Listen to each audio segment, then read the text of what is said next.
Oh, this versus. Yes. Big school, man. What I did. You have it. This one.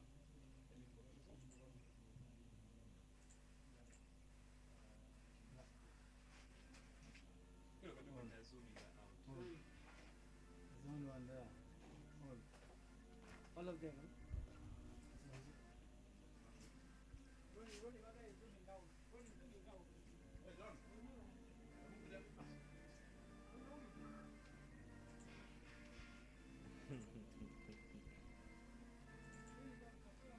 And we need to plot. Yeah? We need some sort of production template. So the communication, yeah. Why not when you So that you guys know. Oh, it's easier. This thing, huh? But now it's everything. The technical thing. As in you can cut nothing. It makes sense without it. Now you're used to being a team that is Focusing on your team, your national anthem. Kenya, team ya Nigeria.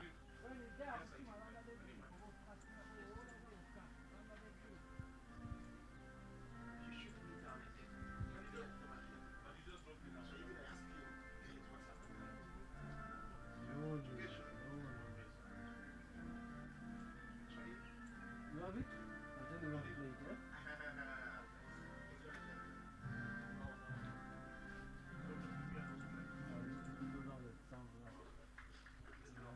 Put it now. On the top now. Ladies and gentlemen, welcome to yet another thrilling encounter in the Pearl of Africa T20 series. And this afternoon, in the fourth game, Uganda will be taking on Nigeria. Both teams have already suffered a blow from Team Kenya. And this afternoon, they'll be looking to make amends. Each will be gunning for their first win, and playing for Team Uganda, led by Captain Brian Masaba. Very, very, very familiar faces to very many Ugandans and the international circuit. Sawood Islam will be leading Uganda's batting attack together with Arnold Otwani, Ronak Patel, Razat Ali Shah, Dinesh Nakrani, Frank Akankwasa, Dels Muhumuza, Fred Achalam, Brian Masaba. Charles Waiswa will be coming in for Bilal Hassan, Henry Senyondo, and finally the 12th man will be Kenneth Waiswa.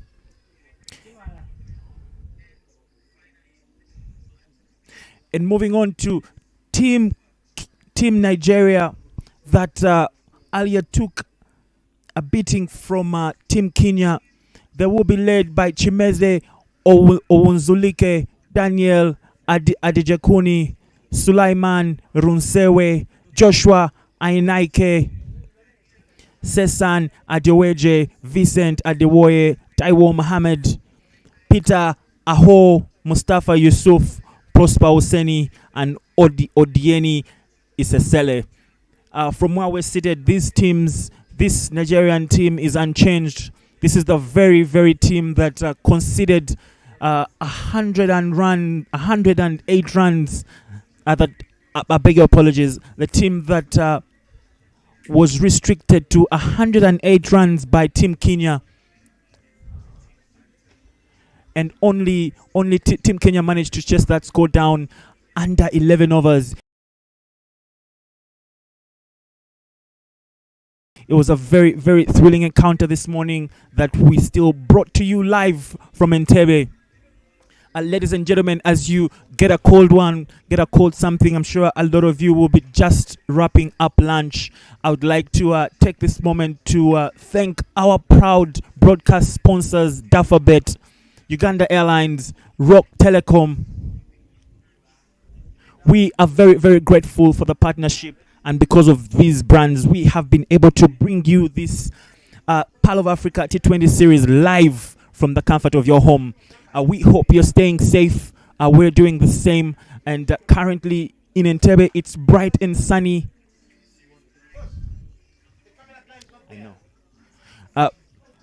Just a bit of detail coming in from the center. Uganda won the toss and elected to bat first. Very, very, very welcome decision, I must imagine, for Team Uganda, who will be very, very eager to get some runs onto their names. If you're just joining us for the very first time, I would like to welcome you to Entebbe Cricket Oval, the very, very lush and green Entebbe Cricket Oval, green across the year, just at the shores of Lake Victoria, which is the third biggest lake in the world, named after the Queen Victoria by Winston Churchill.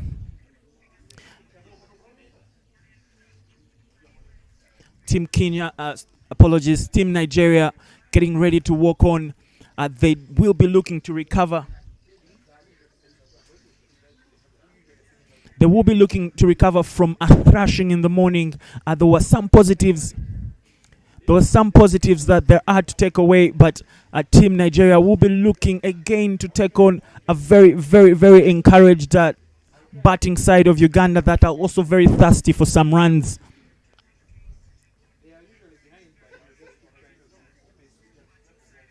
So this is perhaps, in my opinion, going to be the clash of the Titans in this encounter. Team Nigeria and Team Uganda looking to salvage, each looking to salvage their image. The umpires are walking on here, and we're just moments away from what's looking like a bright, bright afternoon of cricket.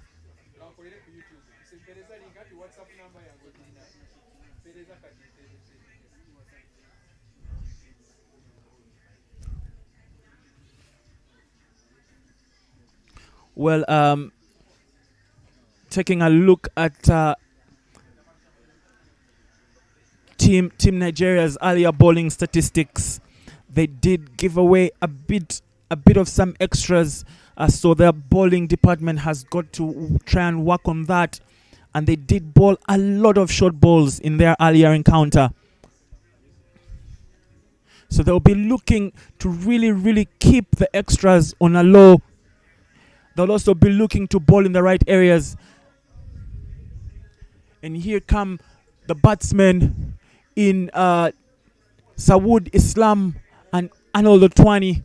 Arnold Otwani had a very, very peculiar dismissal in the game against Kenya.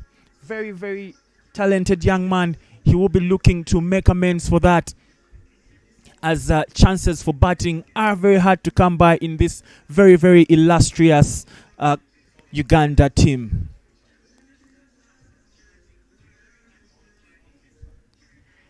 Sawood Islam on the other side had a very, very, very good game against Team Kenya, managing to top score for Team Uganda, but unfortunately for him, it wasn't enough. Uganda still fell short, and Uganda will be looking to register their maiden win in the Pearl of Africa T20 series.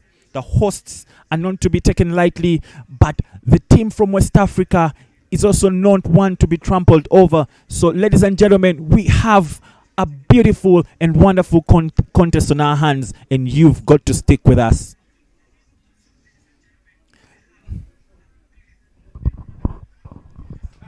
Well, good afternoon yet again to our viewers.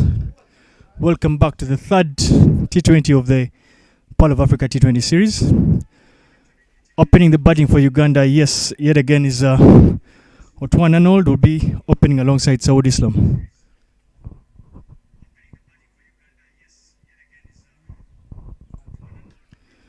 Not the start that the dugout of Nigeria would have asked of Mohammad Taiwo. He starts that off with a wide.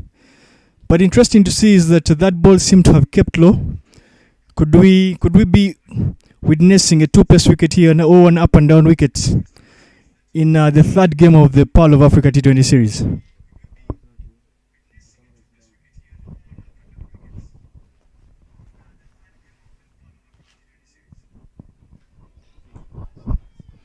Very good delivery from Mohammad Taiwo. That swung a bit. He's gotten a bit of life out of the wicket. Much better bounce there.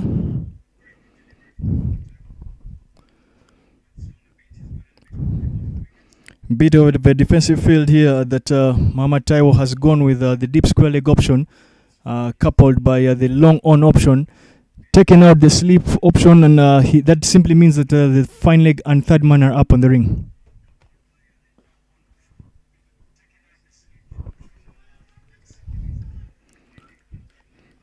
Another dot ball for Mohamed Taiwo or for Twani Arnold. Twani Arnold's dismissal yesterday, the run out was one that was absolutely needless. And many of us think that that is where the downward spiral for Uganda started from. That was a very soft dismissal yesterday. But I want to believe 24 hours has made a difference, and he's looked to forget that as quickly as possible and give Uganda a fantastic start this afternoon. Absolutely, Davis. And like the saying goes, when shit hit the fan, and in that moment, Otwan's dismissal left Uganda's batting mid-order exposed much to their detriment. But off the mark, Arnold Otwani, just a quick single to what looked like a very tight delivery from Mohamed Taiwo, who will be looking to recover from the morning's bashing against a very stellar Kenyan outfit.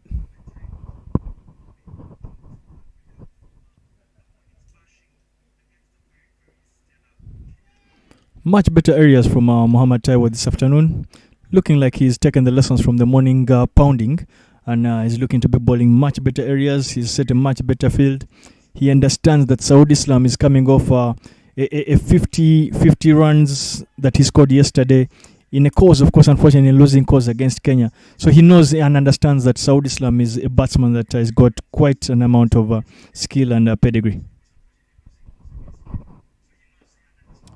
And he's off. Sawood Islam driven beautifully through covers. That shot has been known to be the go-to shot for Ugandan batsmen when getting off the mark. And Sawood Islam plays to the script. Uganda are off. And Taiwo has some work to do against this outfit. Maybe Davis again to bring our viewers up to speed. Sawood Islam is about a few years old into the Ugandan side, has only managed to play under 10 games for this country, and he's the kind of batsman who is looking to really anchor into this team. So he's a man with a lot to prove, but he's definitely qualified to lead this Ugandan team into this attack.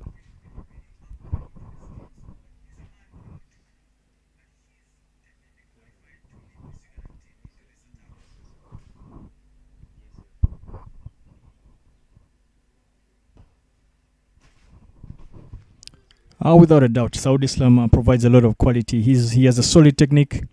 He's very tightened in defense and equally brilliant in attack. So he is one that he is on this spot at the top of the inning for Uganda. And I really believe that he will be one of the guys that gets to score quite a number of runs for this Ugandan outfit. Well, that brings an end to the first over. And Uganda are 6 for 1. I would believe the intentions 6 for no loss. Sorry for that, 6 for no loss. But I want to believe that Uganda will look to have learnt from their batting yesterday in the power play. Many of us think that was the difference between Uganda and Kenya. So they'd want to get a bit more runs in this batting power play and make sure they do not lose as many wickets as yesterday. Well, Davis, that has always been Uganda's undoing. Never off the bat in the right way, and Uganda has paid the ultimate price for the poor start. So the batsman out here will be looking to remedy that situation and change the fate of Uganda today. And here comes Mustafa Yusuf up against Arnold Otwani, both averagely young lads carrying their countries on their shoulders.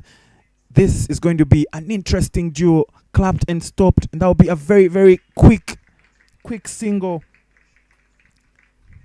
Dropped and off he went, Arnold Otwani, bringing Sawood Islam on to strike.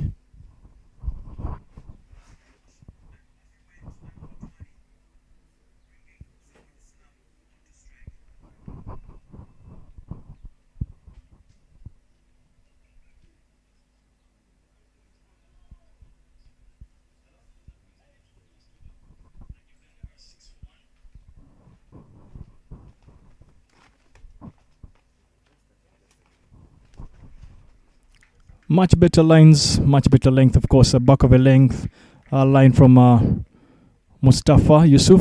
So he's started off pretty well. 2 singles so far in the first 2 balls from Mustafa. But those are the kind of areas that the coach Gura Singh would have probably asked of him to look to hit, to make sure that the batters do not get off to a flyer yet again.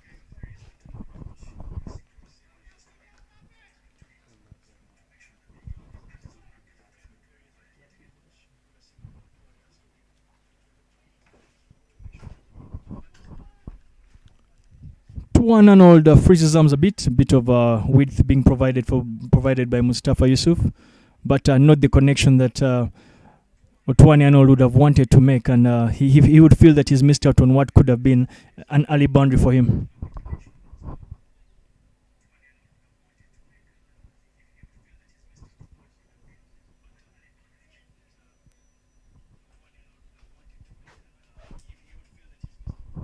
Interesting areas and interesting questions asked by Mustafa.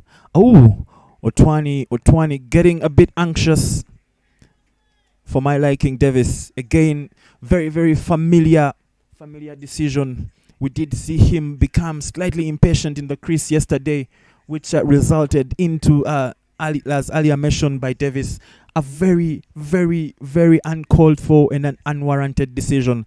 And he seems to be playing from the same handbook, and that definitely won't be what Coach Mahadlani will be looking from the young lad.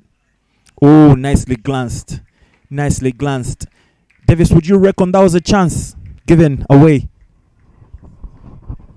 A chance only if the wicketkeeper is Spider-Man, but otherwise for me that was well glanced and glanced pretty fine, picking up an early boundary for Tuan Arnold. And I'd want to be hopeful and believe that this should be the start of very many things and runs to come from Arnold Tuan. But just to let the viewers know that statistically, actually, Uganda are ranked 33rd in T20 cricket, and Nigeria, much as they played in the last global international qualifier, they are ranked below Uganda, and they're ranked at 36th. So this is a clash of the number 2 and number 3 ranked teams in this tournament. So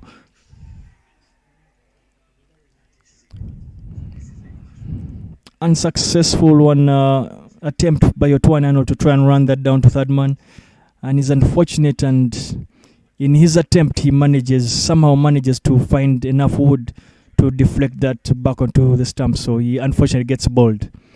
Uganda are 12 for 1.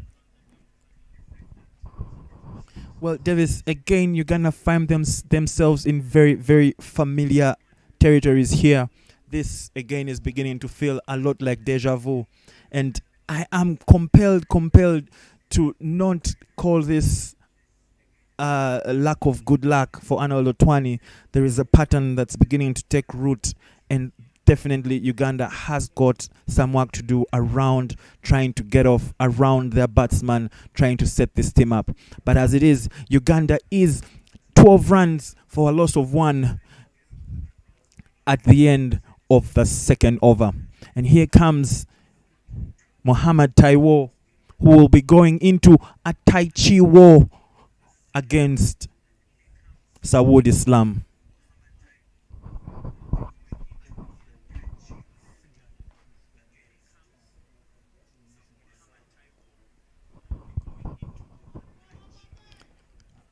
Donny, as we must have noticed, of course, following from the first game, we seem to have seen quite a number of inside and under edges. Could we be witnessing what we would call an up and down wicket here, deterioration in the wicket? We have noticed, of course, in the first over, first delivery from Mohammad Taiwo this afternoon, the ball kept pretty low. Could we already be seeing the effects of the wickets wearing out already? I think I'm still split on that one, Davis. I'm still split on that one. I think perhaps Mohammad Taiwo is using the belly part of the ball and managing to get the ball to creep a bit. But absolutely, you're absolutely spot on. There should be a bit of concern, which should call for the batsmen to pay a lot more attention onto what kind of shots they choose. We have seen Otwani already fall to what didn't look like a properly pitched up ball. So there is absolutely a lot of concern that needs to be rendered from the Ugandan batting lineup. And that was another dot ball from Taiwo. And Team Uganda is beginning to get back to look and search for runs.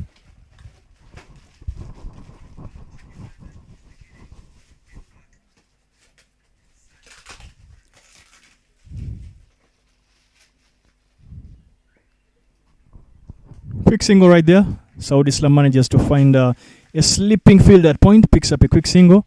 And interestingly for Uganda is the dismissal of Arnold Otwan simply means that that allows another opportunity to Ronak Patel to walk out at first drop for Uganda.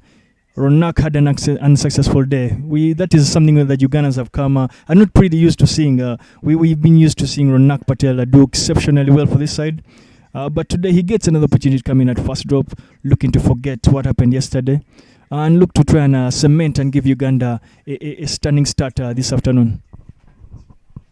Well, Davis, as fate would have it, as the men's team battle this out right here in Kampala, there is a similar fate happening right now over in Botswana, particularly the town of Gaborone, where the Nigerian ladies are facing off with the Victoria Pearls. So it's going to be quite an interesting afternoon for both these nations, and both nations would be looking to draw gold from this encounter.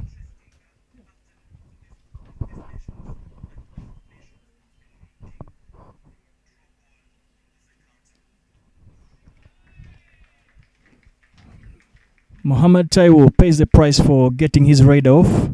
He balls too straight to an informed Ronak Patel, who manages to glance that down to the fine leg boundary. Picks up his first boundary of the inning and will be looking to look at utilizing that start and get Uganda off to a flyer this afternoon. Well, I must concede, Davis, Uganda is beginning to get off to what's going to be a very interesting setup. And if at all Ronak Patel clicks, Nigeria have a lot of work to do.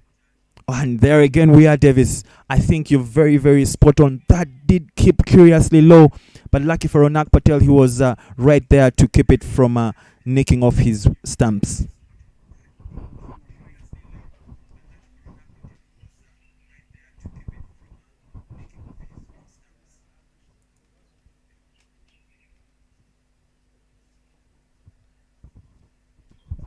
Well, of course, if I were a Nigerian, I would be a bit concerned and worried with what I'm seeing in this wicket. As they say, that as the wickets keep wearing out, you don't want to bat last on a wicket that is wearing out. So the Ugandan side will certainly be looking to make sure they can avoid as much damage as they bat first in this encounter. And we'll be hoping that the wicket continues to wear out even more and allow the Ugandan spinners to later on do the damage. Absolutely, and perhaps maybe to play to the gallery, Davis. Perhaps captain of Nigeria should be using some of his slower bowlers to take advantage of the dying wicket. Maybe that will be his trump card.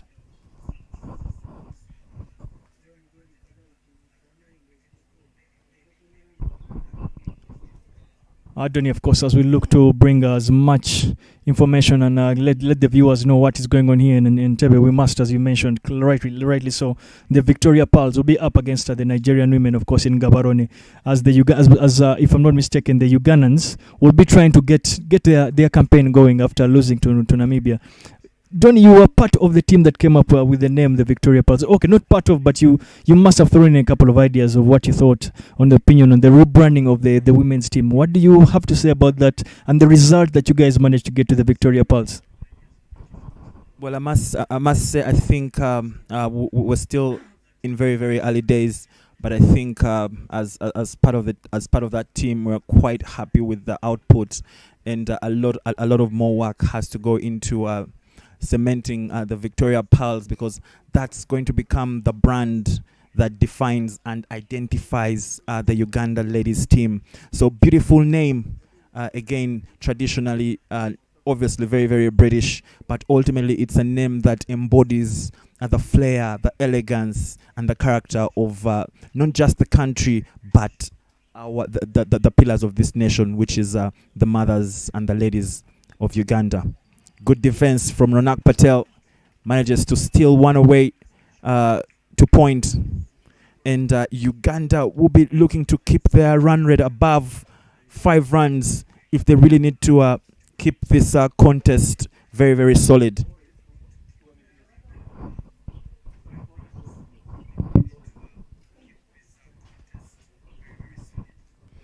Uganda are at 20 for 1 after 3.4 overs.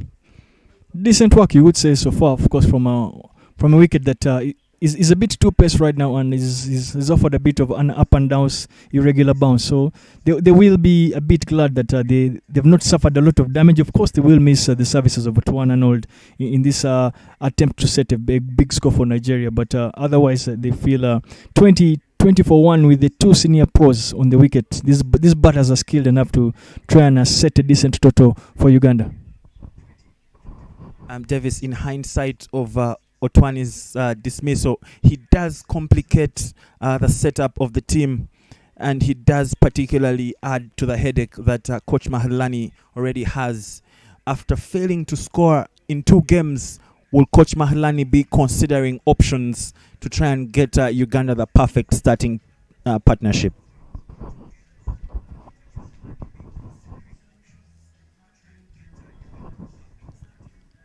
Well, two rare failures from Tuan Arnold. Tuan Arnold is one of those that has actually been in really good form. He's one that has found quite a number of runs for Uganda, especially in tough conditions of Oman.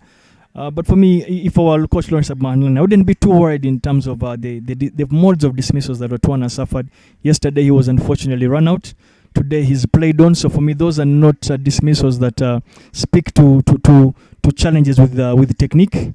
Those are for me. Those are challenges that, one, speak to things like communication, the fact that you get run out. 2, speak to maybe this one of having played on you. You'd want to maybe account for the two pace wicket that they've been playing on today. So for me, I don't think he would be too worried and too concerned about that. I think Tuan Arnold has the quality to get into this Ugandan lineup. Well, at some point, Davis, I might agree with you, but for how long and what kind of patience should the team have in Otwani's capabilities? And coming in for the first change, Peter Aho, branded by the commentary box as Peter the Denier Aho, comes in quite early, I think, which is a good decision. I think drawing from his earlier the spell against Kenya, he did really give the Kenyans a challenge, and he has come in a bit early to try and get off, and that's a chance almost taken. Sawood Islam had to turn to very rare acrobatics to keep Uganda from losing their second wicket, and the partners are having a bit of an exchange, and Team Nigeria should be able to capitalize on such opportunities if they are going to compete here to this afternoon.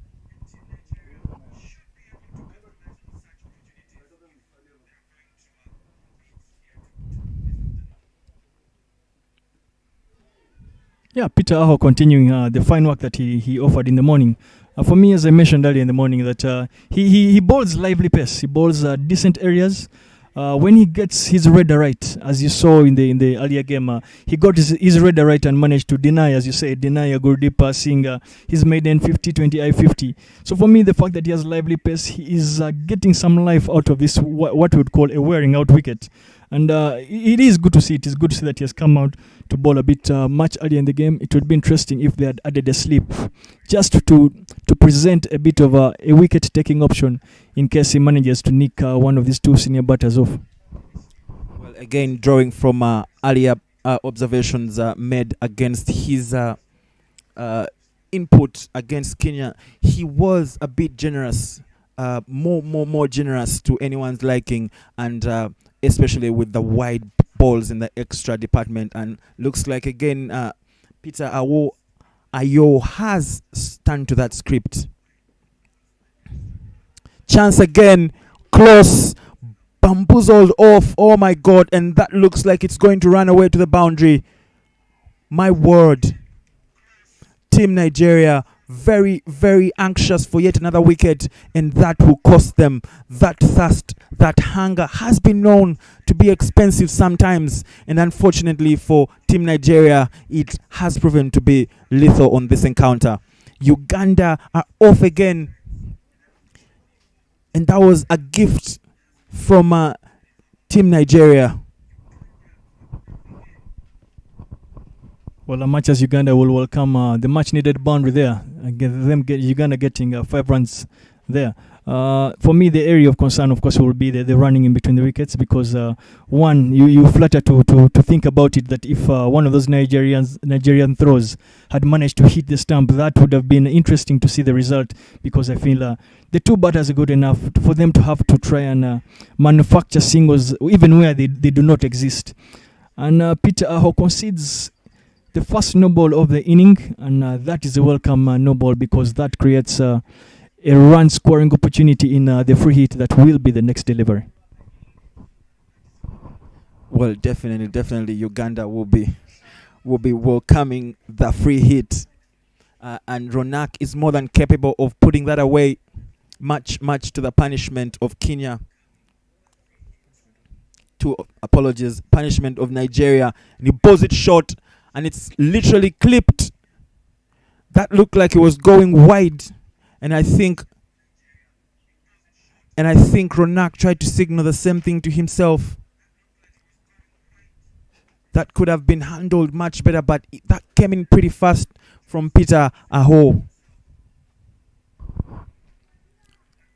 Ronak Patel will be gutted the fact that he has not made, you'll feel he hasn't made, of course, full use of that free hit, only managing to pick up one that goes down to third man. Peter Aho continues to cause a bit of problems for this Ugandan lineup, and he finishes that over off with another dot ball. Well, still a bit generous, I must say, but definitely a very interesting decision to bring Peter Aho into this chase. Davis, I must say, after every ball, he does look a bit worn out. He doesn't look like the kind of bowler who can put in a 5-over stint for his team.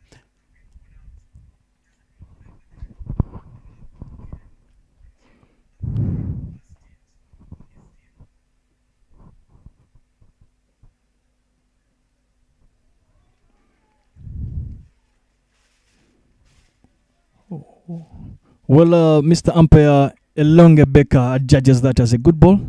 He finds that within the line and one that should have been playable for, while Ronak Patel looks to give him the look, seeking to try and have gotten a wide there. But yes, for me, Peter Aho, we need to remember that he put in a big shift in the Nigerian first inning, of course, trying to get Nigeria to a respectable total against Kenya.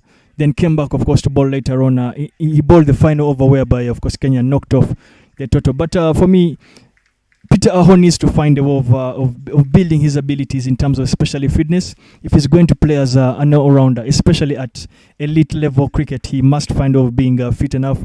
Those are the same concerns that international all-rounders get to face. But when you look back and do a bit of research, you find that the kind of training regimens people like Ben Stokes, or even Sakib Al Hassan, or even going down to Jamieson of New Zealand, when you look at their training regimens, they have so much time they put in. They need to work and take very good care of their bodies. So Peter Aho may need to consider that, because this Nigeria team will require him to be firing each time Nigeria is asked to come out and play. But with that, of course, Ronak Patel picks up another boundary, manages to play that behind square on the offside to pick a boundary of Mustafa Yusuf.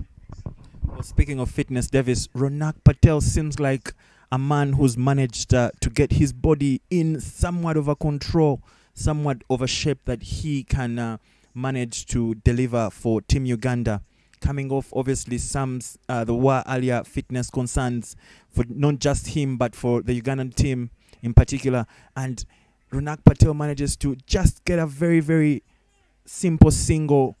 And I think, Davis, this is brilliant batting from the Ugandan team. Yeah, good batting, of course, following the boundary up with a single. That is normally what most coaches in the rule book will try and look to ask their players to do, and he does that elegantly. Bringing Saud Islam on strike. Saud Islam manages just to get to hit that, to have just the wings to go over the middle fielder. He will feel a bit unlucky, but the Kenyans, the Nigerian outfit will feel that could have been a half chance that they could have taken to make inroads into this Ugandan mid order. Daring effort, Davis, from Odion Isesele, that Nigerian leg break bowler. Ooh. Oh dear, that doesn't look good. That doesn't look good for Mustafa Yusuf. The landing seemed to be off. My word. He did deliver a wide, and that landing looked very, very painful all the way from where we are seated. But as we go, as Yusuf gets some treatment, Davis, we have an opportunity right here to send out some shouts out to our viewers from all over the world and on YouTube. Thank you for joining us on this auspicious day of beautiful cricket, beautiful weather down here in Entebbe, Kampala. The T20 series are gaining traction and are about to go into full velocity. The teams are geared up, the energy is just right, and cricket is absolutely ready to shine down here in Entebbe.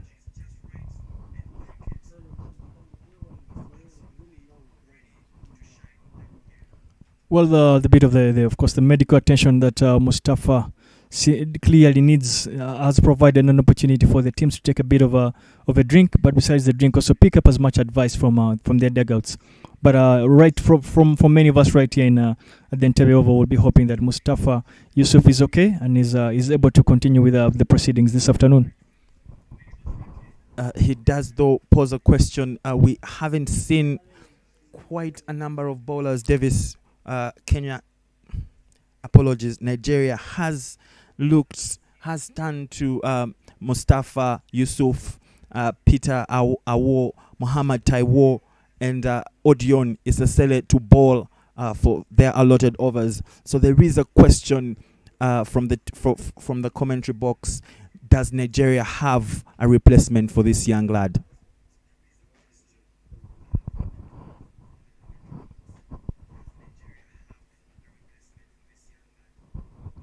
Well, Mustafa Yusuf is on his feet. That is good news. Let's just looking at him walking around and hobbling around from us looking at him from the commentary box. It's impressive that he doesn't need a stretcher, and we'll be hoping as he stretches that out. We hope that he's able to continue proceedings as he is a huge pillar in this Nigerian bowling lineup.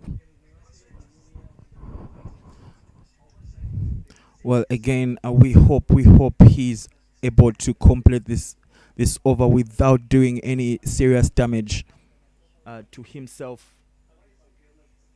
But very, very key to note here, Davis, is that Nigeria will be looking to keep this score from getting away, and I think they've managed to keep Uganda under lock, managing just 39 for 1 as the power play comes to an end.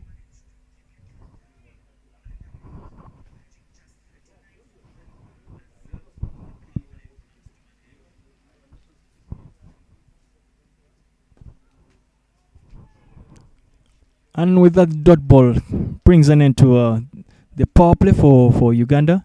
Uganda scoring 39 for 1. They will feel this is a much better performance from yesterday, so they will take as many steps forward, and they'll be looking to try and capitalize on this, as you would call a much better performance in the power play. Well, by the grace of God, Uganda have managed to keep their wicket fall down to just a single one before the power play. So kudos to Team Uganda, and perhaps this is just the setup that they need. Umpire signals the end of the power play, and out goes the field. And perhaps this is the moment for Team Nigeria to draw blood.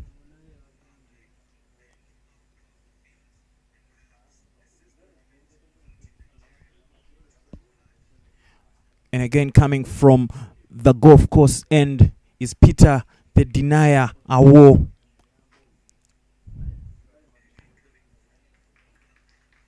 And Ronak Patel manages to get that away for just a single.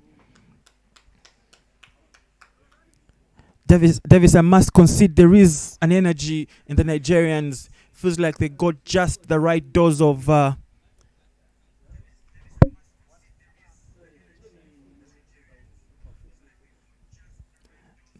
they did just get the right dose of Fafu, and they seem energized. And even though the heat is beginning to come in, but they do seem, the spirits seem up on all. Sawood Islam getting ideas. Davis, is he looking to go over covers and over mid-off? Clearly, there are runs calling just over those fielders. Well, for me, I'm honestly impressed with the fact that the Nigerian captain has opted to keep the mid-on and mid-off up off the bowling of Aho. That simply means he's asking the batters to show that they are skillful enough to find the gap to go over the top there, and that won't be easy against Aho. As you can see, Saud Islam is looking to welcome the challenge and looking and attempting to try and go over the top, but is yet to succeed. For me, that is an interesting school of thought and an interesting tactic from the Nigerian captain. Well, he will be costing his team in both those attempts, and I reckon that's a conversation that Ronak is going to have with him. What does it mean missing 2 balls in the 6th over?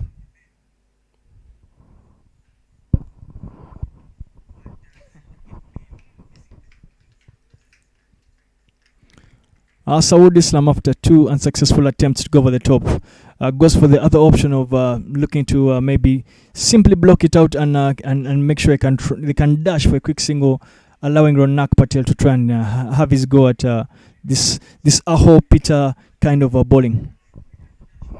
Much better plan from Saud Islam. I think it was very, very good switch up from him. He recognized in good time that he was being detrimental to himself and the team.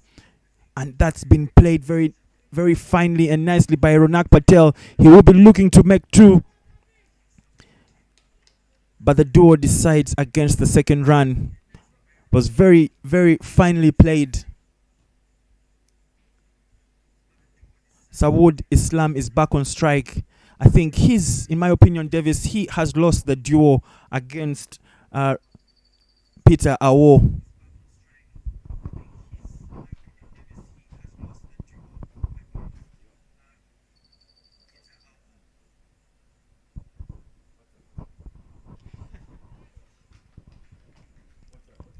The Ugandan batters continuing the strike rotation, and as you mentioned, Donny, for me, I think the Nigerians will be much happier with the results so far, going by what happened, the carnage that they suffered in the first game against Kenya. So for them to have held Uganda just to 43 for 1 in 7 overs, that's just under 7 runs and over. They will feel like they have done better than they did earlier in the morning.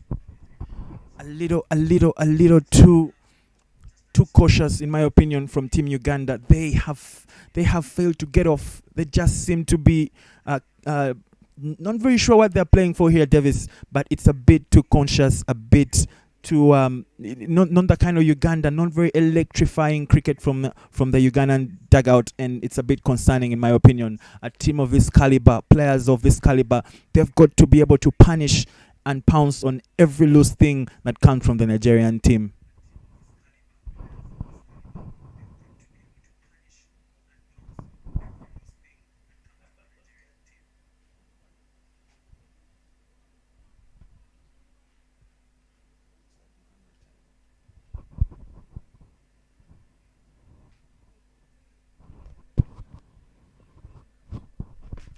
There is a bowling change from the Lake Victoria end. Mohammed Mustafa takes a bit of a break, and we get to see yet another spell from Prosper, the left-hander. Saud Islam manages to get one run there at mid-wicket. We must remember that Prosper is the one that seemed to have pegged back the Kenyan brutality in the morning. So he'll be looking and hoping to continue his fine work. He's bowled at decent areas, at least ever since the series started. So he's one of those that should be one to create a bit of challenges for this Ugandan lineup.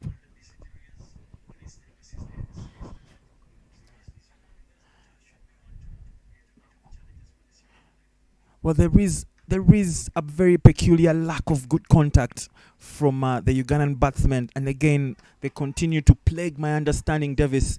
What is going on? And I have to ask these questions because as it stands, we're 8 overs in with just over 45 runs. Actually, just 45 runs. It seems a little deficient, and perhaps Uganda is setting themselves up with a task that might be too tall to climb later on in this innings. And here goes yet another single, maybe perhaps a double. Good pickup from the Nigerian fielder just to limit Uganda to 1. And as the field opens up, Davis, there's going to be the scarcity of boundaries is going to continue, and these batsmen are going to set up their mid-order for a huge task of having to gather a lot more boundaries down the run.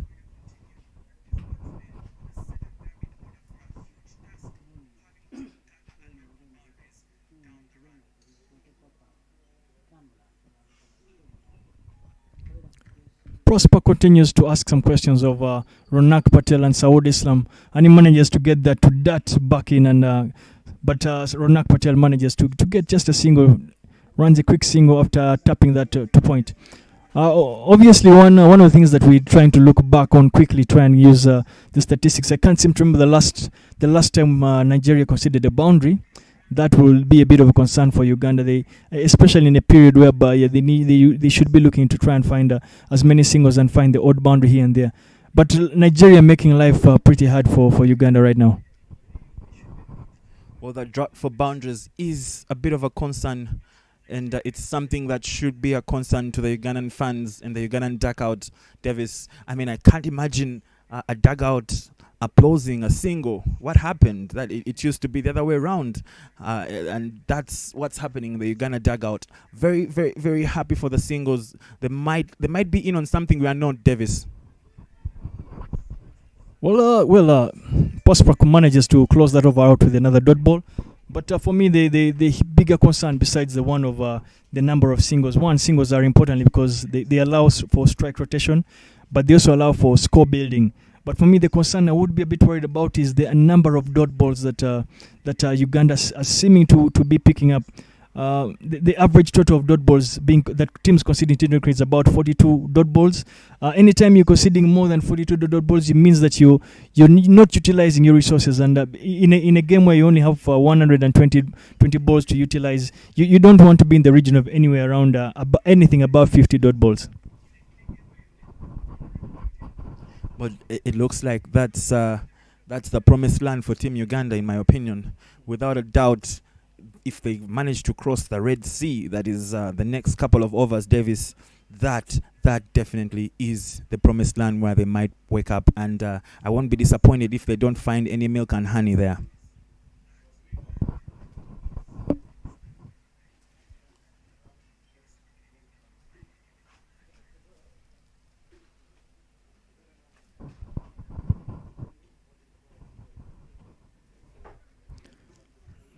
Peter Aho continues to operate from the golf course end, and beautiful to see the sight of Ronak Patel running as hard as he has so far. For me, is a sign of 100% commitment. He's putting his body on the line and managing to move his body as elegantly as many people would not have imagined.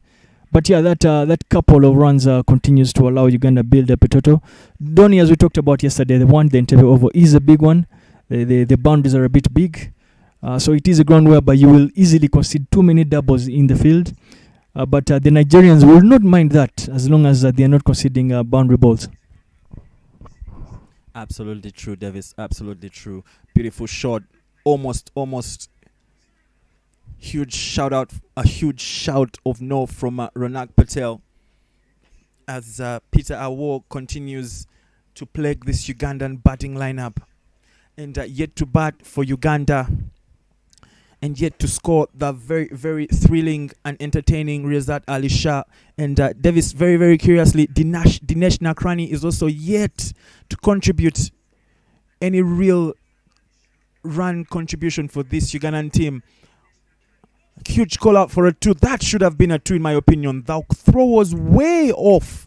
Way off. I think Ronak Patel has depleted his energy and he might need to cut on the doubles, Davis.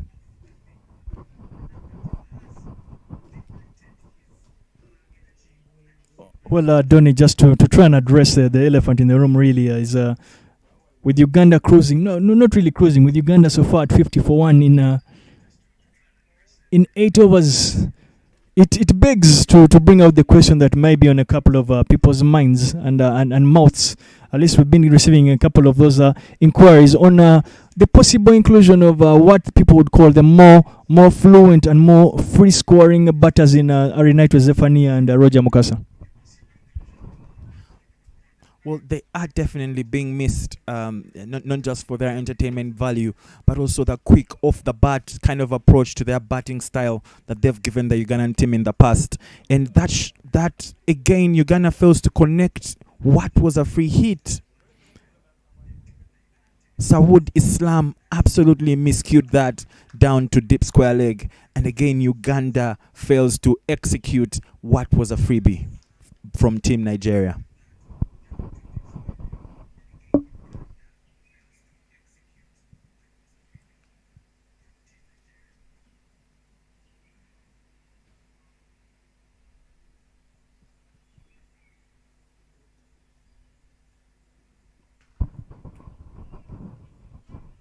Ronak Patel manages to pull that down to the mid-wicket area and picks up yet another 2 of Aho Peter.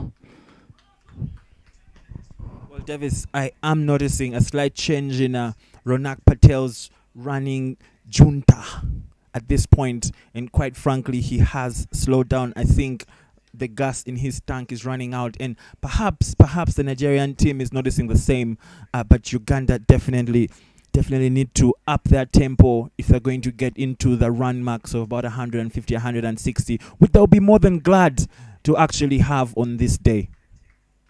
Another quick single to bring us to the climax of the 9th over. Uganda are 53 for 1 after 9 overs. Not the greatest of stats as the team advances into the middle part of their innings. Definitely what cannot be denied is the need for Uganda to up their tempo, the need for Uganda to get a lot more boundaries, and the need for Uganda to up their confidence as the series continue into advanced stages.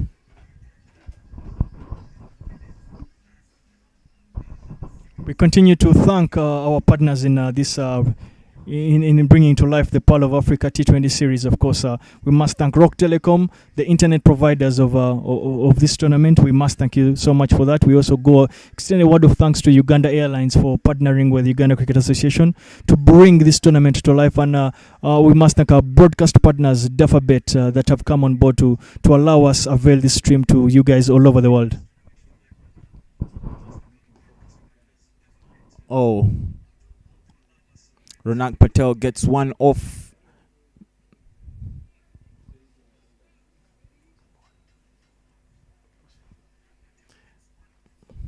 Muhammad, apologies. Ronak Patel gets off one Prosper, bringing Sawood Islam onto strike. Well, Davis, yesterday Sawood Islam did attempt a comeback against Team Kenya, and damn, very unlucky again. Another connection, Davis. I don't know if you're gonna choke that down luck again. The wicket is holding, so the batsmen are definitely miscuing, mistiming the ball. And at 56 runs after 9.2 balls, Davis, Uganda lose yet another wicket. Curious, Davis. I think for the first time in a long time, we're seeing Rezat Ali Shah walking in at number 4. It's a very curious decision. from the Ugandan dugout. But what that's the signs, what that sends out to me, in my opinion, is Uganda is looking to up their tempo. Uganda is looking to get a lot more runs on that board, and definitely Riyazat Ali Shah is the man for the job. Sorry, let me finish.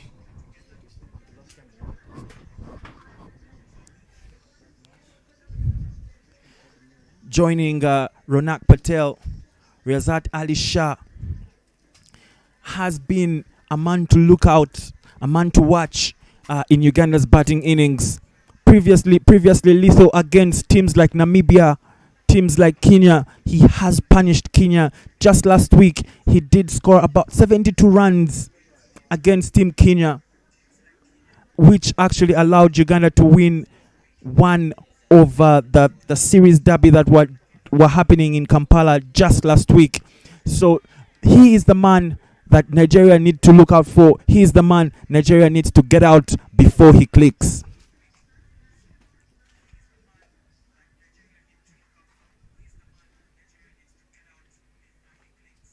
Here comes Prosper. Oh, again that kept low.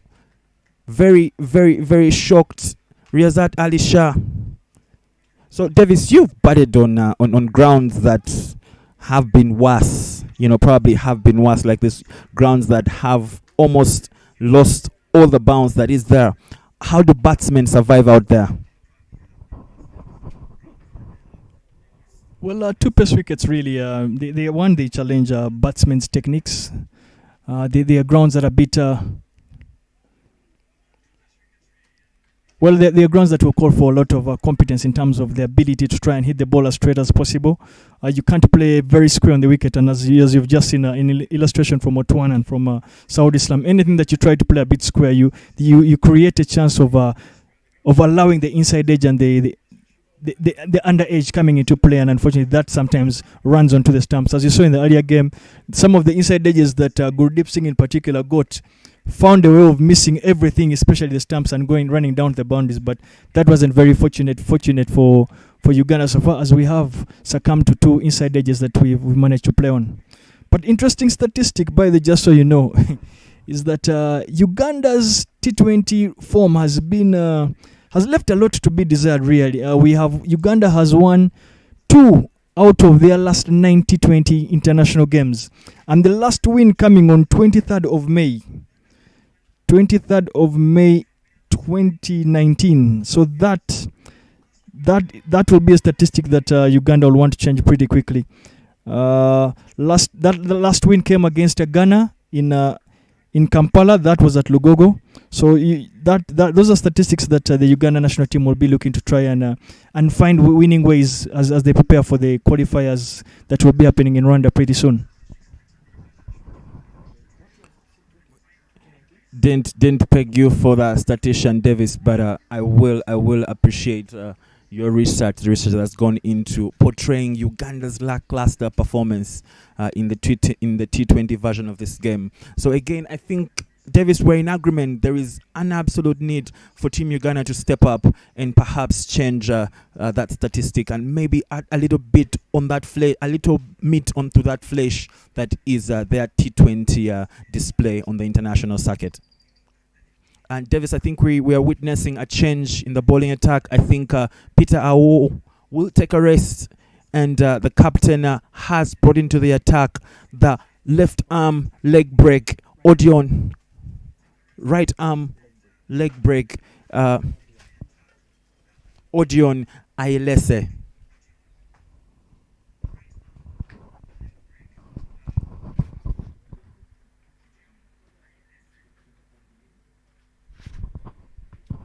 Well, Davis, if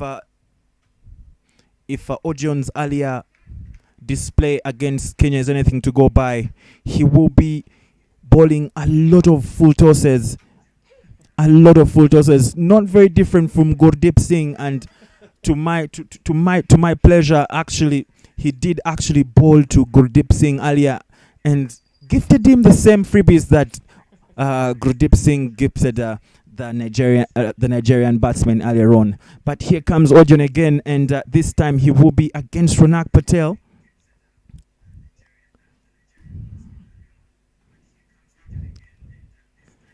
and umpire called that wide.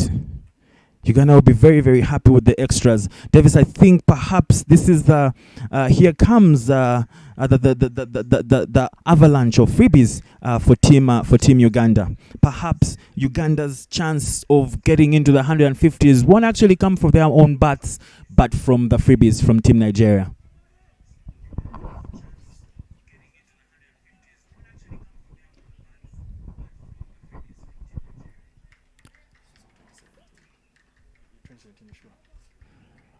Well, Riyazat Alisha manages to work that down to the long on fielder, picks up just a single. Ronak Patel is going to be expected to literally bat as long as possible in this game. But just the statistic that we're giving you, Uganda last won a T20 international on 23rd of May 2017. That simply means it's been over 4 years since Uganda picked up a win in T20 internationals. Yes, we could be able to factor in the fact that Uganda does not play as frequently as they might have wanted, but the duration is one we cannot lie about, and it is a fact that Uganda will be looking and hoping to change very, very quickly. But fortunately for them, Riyazat Alisha is on the wicket and already takes a liking to the leg spinners from Odeon, and picks up a boundary at deep mid wicket. Much needed boundary. It's been over 7 overs since Uganda had picked up a boundary, so that is a welcome boundary for Uganda. It didn't go without being a chance. That was a close call. Riyazat Alisha managed to dissect that right in between the fielders. Oh, and that was very, very perfectly picked up by Riyazat Alisha. He picked the fine leg spot of the oval and deposited yet another boundary for Team Uganda. Uganda beginning to pick up the pace. This is the more Ugandan thing to do instead of asking for change. The Ugandans are taking charge. Without a doubt, back-to-back boundaries only goes to showcase that Riyazat Alisha understands and he believes that to get this tempo going, that he needs to score a couple of boundaries to get Uganda to be able to set a reasonably high total to make sure that they can lock Nigeria out of any possibility of a win here.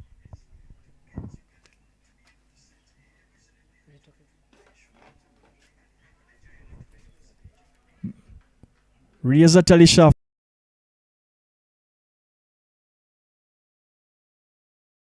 follows the back-to-back boundaries with a single at a short fine leg. Much needed. That brings Ronak Patel to on strike. But no, that is over, so that would bring an end to an over. A successful over for Uganda. Uganda is at 72 for 2 in 11 overs.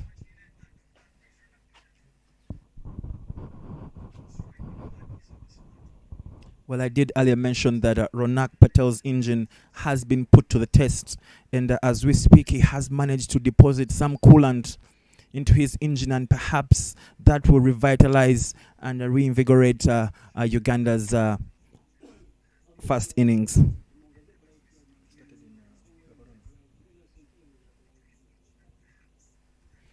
And updates coming in all the way from Gaborone, where the Victoria Pals are taking on the Nigerian ladies, and we finally have a lift-off. The game, ball 1 has been bowled, and we'll be bringing you updates. And that was a sweet shot, picked up perfectly by Riyazat Alisha. Davis, I must say again, speaks volumes to Riyazat Alisha's skill level. Sawood Islam attempted a similar shot earlier and failed miserably, managed to only hit it to his own stumps. But definitely we are going to have to keep an eye on Riyazat Alisha. And if he manages to click, the Nigerians are in trouble.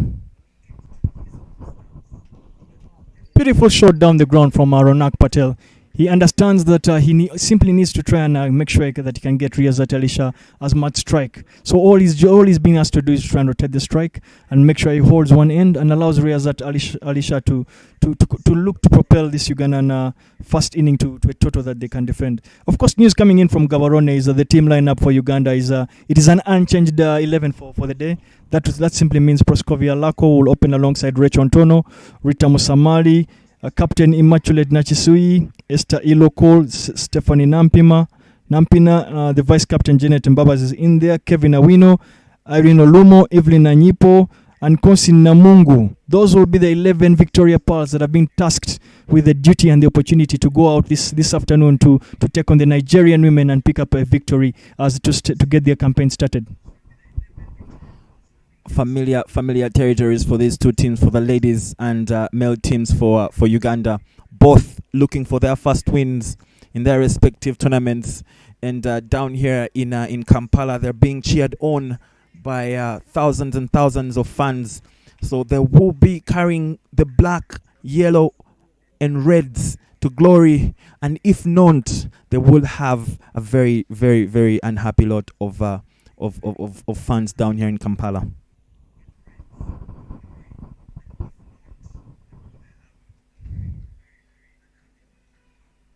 Riazat Alisha manages to walk that down to the square leg area, picking up yet another single.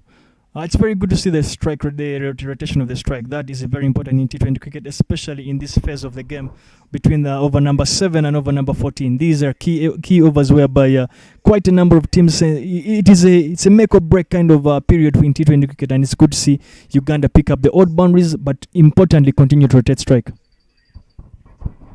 Well, we are very, very delighted to be coming to you in the comfort of your homes. We hope you're staying safe, and if you're up and about catching us in a remote fashion, we appeal to you to keep your mask up, keep your social distance, and sanitize your hands as much as you do your throat. And that brings us to the end of the 12th over. The score is 76 for a loss of 2, and Uganda has about 8 overs to really, really put this game to bed, or else the Nigerians will be coming out for blood.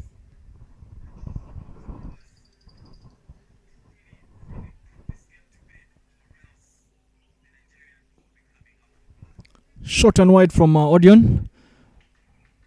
Leg spinner gets her with it as Riazat Alisha walks that down to extra cover just to pick up a single.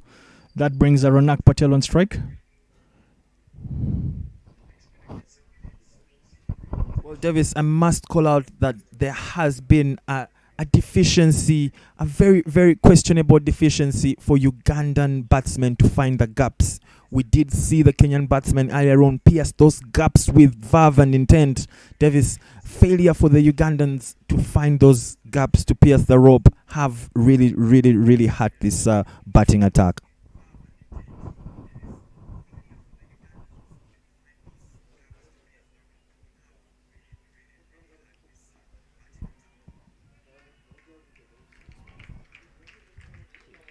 Riazat Alisha manages to slog sweep that down to the mid-wicket area, picks up 4 runs of Odion's leg spinners. But yeah, for me, Donny, as you've rightly mentioned, we must remember that sport and cricket, these are momentum sports, and these are things to do with form.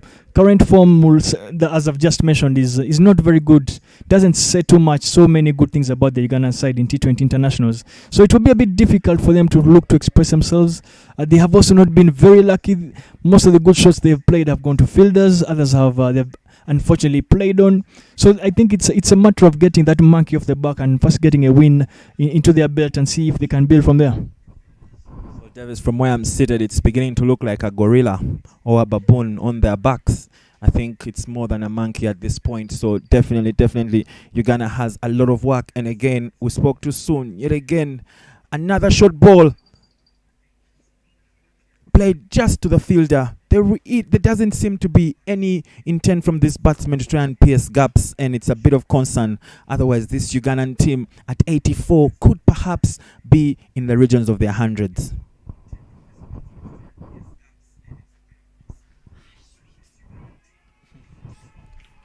Riazat Alisha continues to employ the slog sweep, an option that has paid a lot of dividends to him, and now in this particular over, this particular ball walks that down to deep mid wicket, picking up a 6, his first maximum of the inning, and also a valuable 6 runs to the Ugandan total. That continues to allow Uganda, 1, the big over that they were looking for, however 2, the momentum for them to push for a very big total. Well, Davis, there have been questions among us, the Ugandan fans, as to whether Riyazat Ali Shah bats a lot late than he should. And in my opinion, this has been a perfect testament to their logic. Coming in when Uganda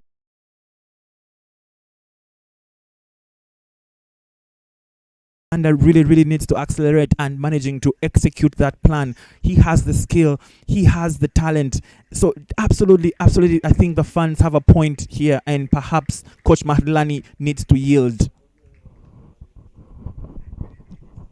Well, what they mentioned, of course, to our viewers out there at in the world that are following on the YouTube channel is that us that have been fortunate to be broadcasting this to you from the Entebbe Oval, we've also managed to see the former Rugby Cranes captain Peter Magona take to the greens of the Entebbe Golf Course. So he's one of those that has managed to wave to the team and wish the team the very, very best.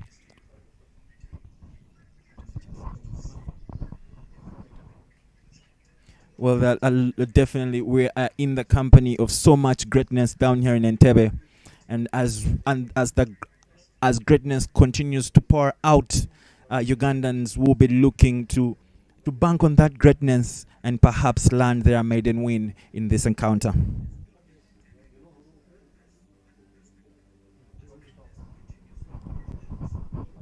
A change of end for Muhammad Taiwo. His captain has asked him to come and look to probably pick a wicket here and break this partnership that is looking to cause a lot of headache for Nigeria. So he is going to operate from the Lake Victoria end.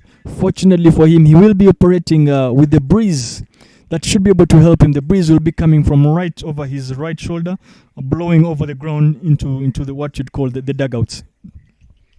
Riyazat Ali Shah, magnificent. Glances that, plays that down to third man, but fortunately finds himself on the ground in his attempt to try and dash back for the second. So one important run for Uganda.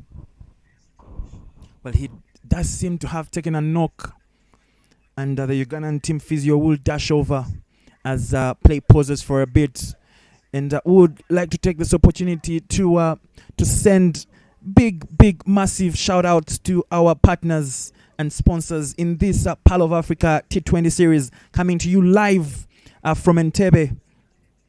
Big shouts out to Uganda Airlines. Now, if you are planning to take a flight to Guangzhou, to Mumbai, to Dubai, to London, Uganda Airlines is your airline of choice, with amazing and affordable offers right there for you to take advantage.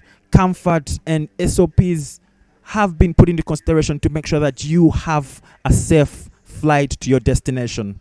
And if you're looking to close that deal, to dot the I's, you're looking to connect to new markets, Uganda Airlines is definitely your airline of choice.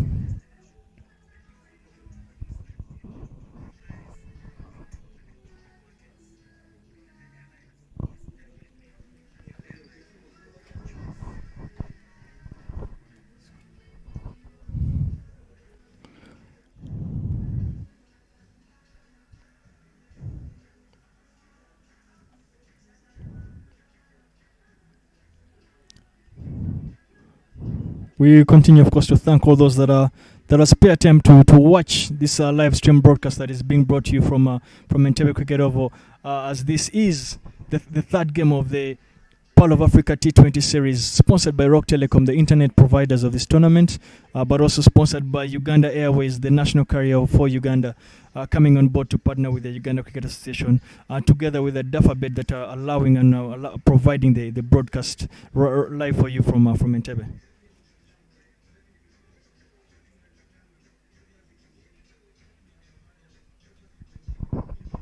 And after that health check break, Muhammad Taiwo will continue to operate from the leg side end, and Ronak Patel drives that straight to mid off, to long off.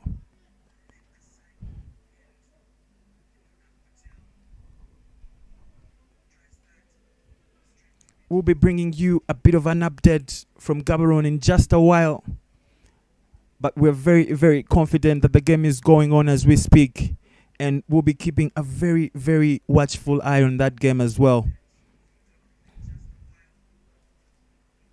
Well, that seems to be a bit of an injury on the Nigerian side. Jazzy 6, Mustafa Yusuf seems to very unwell. We did see him earlier take a bit of a very bad landing, perhaps twisted an ankle, and he's had to switch fielding positions, and perhaps very soon we'll be seeing the 12th man walking on.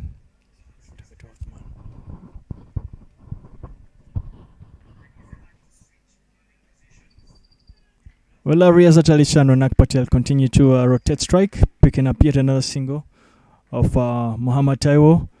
Of course, what they mentioned for those that are viewing us from all over the world, in particular those watching from Bermuda, Dion Stovall, a former captain of the Bermuda national team, is he is watching and he's tuned in live, knowing that it would be key for him to have a look at what this Ugandan lineup is all about, knowing that he has a couple of encounters in the World Challenge League Group B clashes coming up end of this year and early next year.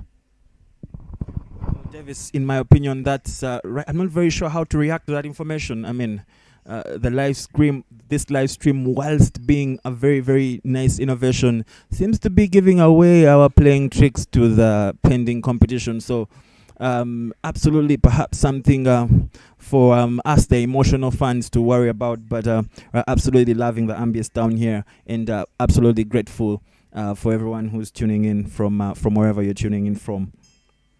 Well, just a bit of an update. Riyazat Ali Shah, just after 18 balls, has managed to put 28 runs up for Uganda.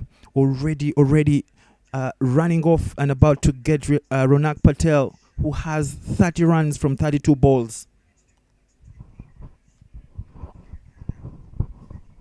Well, the Ugandan total is at 96 for 2 in 13 overs, 13.5 overs.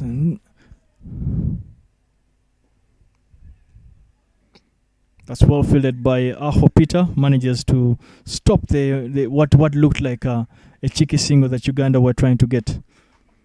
So after 14 overs, Uganda are 96 for 2. Decent recovery. At least they managed to pick up a couple of boundaries to do justice to this session that they seem to be struggling in. And Odion will continue bowling his leg spinners from the golf course end. With Ronak Patel on strike. Importantly for Uganda is they'll be looking to try and maximize and get as many as possible. But key for them is they must be cognizant of the fact that it is a big ground, so they should be able to at least continue picking up the doubles after hitting the balls in the outfield. Well, Davis, as a former captain for Team Uganda, I'm sure you have found yourself on the receiving end of bashings much similar to this one. And as a bowler, you had to find conventional and unconventional ways to try and mitigate the onslaught from opposing teams. What you gather is in the mind of the Nigerian captain at this point? I'll stick the conventional means.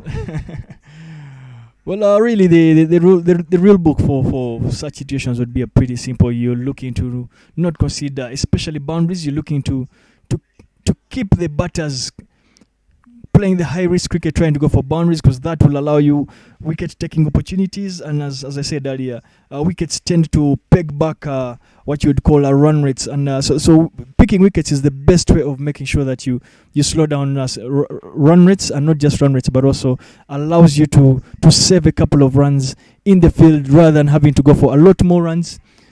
And Odion concedes yet another 6. Riyazat Ali Shah manages to swat that down to deep square leg, picking up a maximum. So that is not what the Nigerian captain will be looking for. He would have wanted Odion to keep the runs a bit quiet and not concede, especially boundaries, to force the batters to play the balls in the outfield and run hard. But unfortunately, he's not able to execute that kind of role. So that only continues to show the amount of trouble that the Nigerian team are in this afternoon. He did prove to be the wrong choice, the wrong stop bowler for Team Nigeria earlier on in the morning, and he does continue to fit that description much to the detriment of Team Kenya. But again, Davis, like we've mentioned, there is concern that there is a bowling shortage for Team Nigeria, and perhaps again picked up again back-to-back sixes from Riazat Ali Shah, a man clearly sent to obliterate Nigeria's bowling attack, and obliterate he has, much to the applause of the Ugandan dugout. I think Uganda is getting back to its groove. The Mazina Maganda, the Masoga, everything is coming out right here in Entebbe. Riazat Ali Shah cruises to 40 off just 22 balls. That's exactly what his captain Brian Masaba and coach Lawrence Madlane would have asked for. They needed someone to amp the tempo, someone to get the big runs, which is exactly what he has done. And Ugandans will be hoping can continue this fine work, because he has just over 5 overs to go. Oh my God. And the commentators curse yet again. Hits. And he is unfortunately bowled, but he will be satisfied with the kind of shift he has put in for this Uganda team. He has given Uganda a chance to try and propel this score to anything above 140, which, in my opinion, would be a tremendous total. A bit disappointing, I must concede, Davis. I did expect for the spectacular input of Riazat Ali Shah to continue. It would have been not just to my delight, but I'm sure a lot of viewers world over will agree that he was beginning to put some fireworks into this game, and definitely that kind of effort would have been appreciated. But in walks Jersey 19, Dinesh Nakrani. Davis, you have played with Dinesh on a few accounts, and as a matter of fact, in the recently concluded Castlelight series down over in Namibia, he did come out on top as one of Uganda's talisman, one of the players who actually managed to do some great work against that Namibian outfit. Yeah, Dinesh Nakrani, as I mentioned before, plays his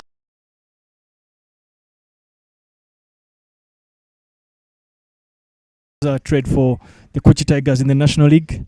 He plays largely, of course, as an all-rounder, as same role he plays for Uganda. He's one that looks to dominate, especially with the bat. His bowling is more the second art that he carries into most of these teams. But he's unfortunate that he's been going through a bit of a rough patch, which is so unlike him, because he is a beauty to watch when he is going right. When he is getting runs, he scores the runs pretty quickly. He likes to score the runs down the ground, but he's also equally very, very strong scoring his runs square of the wicket. So many Ugandans will be hoping that he can find his scoring touch and look to build back to the Dinesh that we know. Otherwise, he's been the lead of our bowling unit, and we will be hoping he continues that part. But the Uganda national team could do with a lot more of his runs, and I would think the opportunity has availed itself. He's up against a Nigeria team with their heads down. They're a bit in trouble. They've gotten a bit of a working. So he will look to simply, first of all, knock the ball around, pick a couple of runs, and then look to go big. Unfortunately, right there, he's been put down by the bowler, but I think the bowler has instead saved a couple of runs. That was dashing down to the boundary. And Dinesh is batting with a very, very good friend of his in Ronak Patel. These are guys that, again, as I mentioned, play together at Kochi Tigers. I will be hoping that this partnership is very productive for Uganda. Not just for Uganda, but to return Dinesh's his kind of confidence and allow him momentum as we get deep into this series. And news tickling in from Gaborone, where the Victoria Pals are up against the ladies of Nigeria, and Uganda has won the toss. The Victoria Pals have won the toss and have elected to bat. So we'll be keeping a close eye on that encounter as well, as we bring you this live broadcast from the comfort of your home.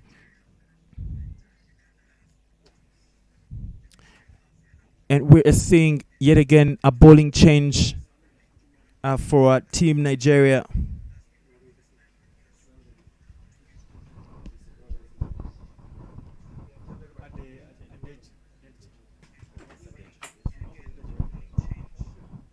Bowling change from the Lake Victoria end, and Adeji is being asked to come and bowl. He looks like he's taking a run up for a spinner. First time we played against him, he was bowling a couple of medium paces, but looks like he's transitioned into a mid-order batsman that bowls a bit of a spin. Off spin it looks like, and he starts off with the dot ball. Looks like he is going to just try to keep darting it in, ball a bit quick,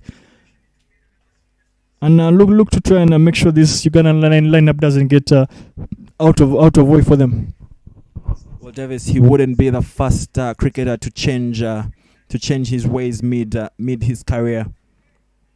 Uganda's very own captain Brian Masaba has been known. Oh, and Uganda managed to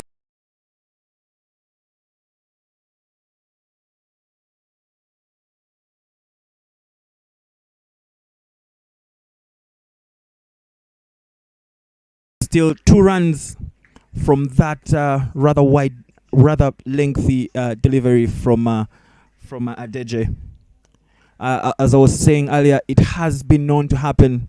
Uganda's captain, Brian Masaba, earlier on in his career also started as a medium pacer and has switched his ply to some very, very illustrious leg breaks.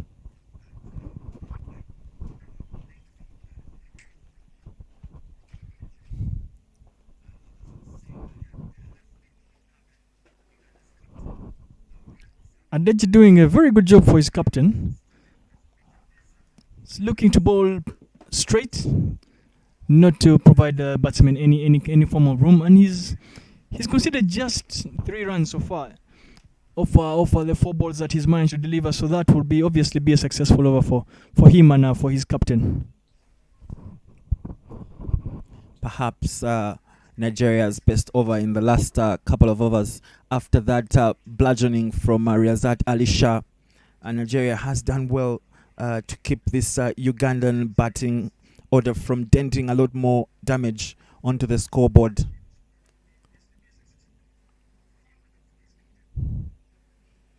And Ronak Patel manages to get a quick one.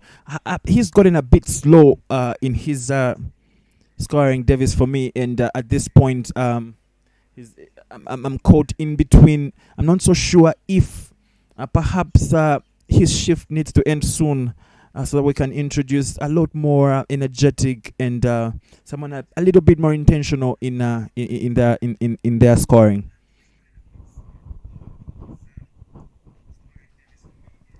Yeah, certainly Ronak hasn't scored a boundary, I think, in quite some time. But that will also obviously be ringing bells in his mind. He would know that besides him being required to rotate the strike, he will also be expected to pick up the odd boundary here and there. But that brings an end to for a successful over, you would say, for Adeji. He concedes only 5 runs in his first over. So for him, he will feel very satisfied, and the captain will feel he has done a good repair job. A good shift from the young lad Davis. Much better compared to his predecessors. And as we get into the final 4 overs of this first innings, Davis, what's the plan? What's the plan for the Ugandan batters, and what's the plan for the Nigerian bowlers? Well, I would reckon the plan for the Ugandan batters would be they'll be looking to get at least, they would be happy if they got 40 runs or anything above 35 runs with the allotted 24 balls to go. They would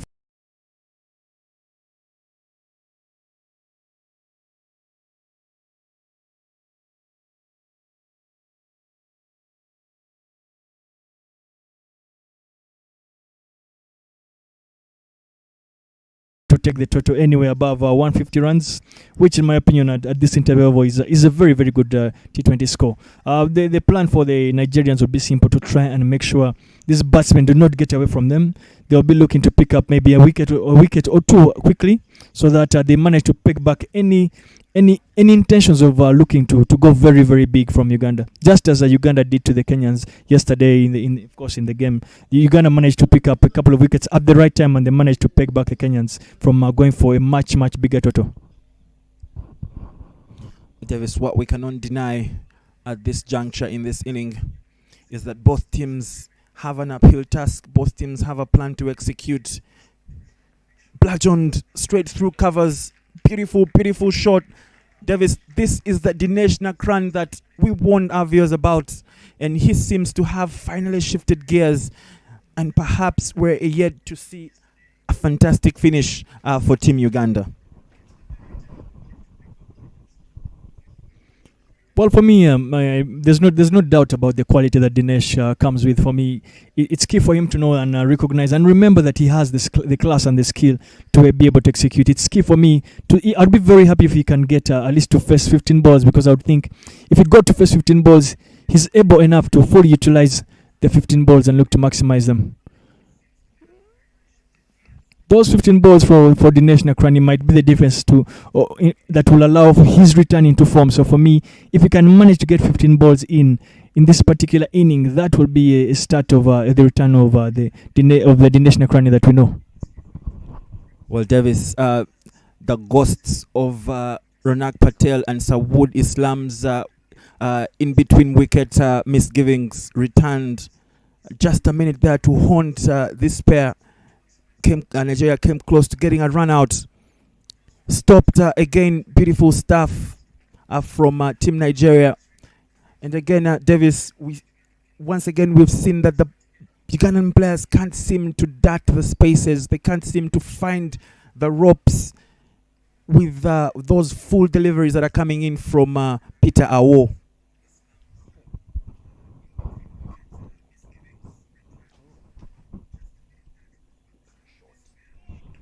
Much needed boundary for Dinesh Nakrani. He continues the excellent work. Peter Aho balls are a bit too straight, and I find a very competent Dinesh Nakrani that manages to flick that down to the fine leg boundary for 4 runs.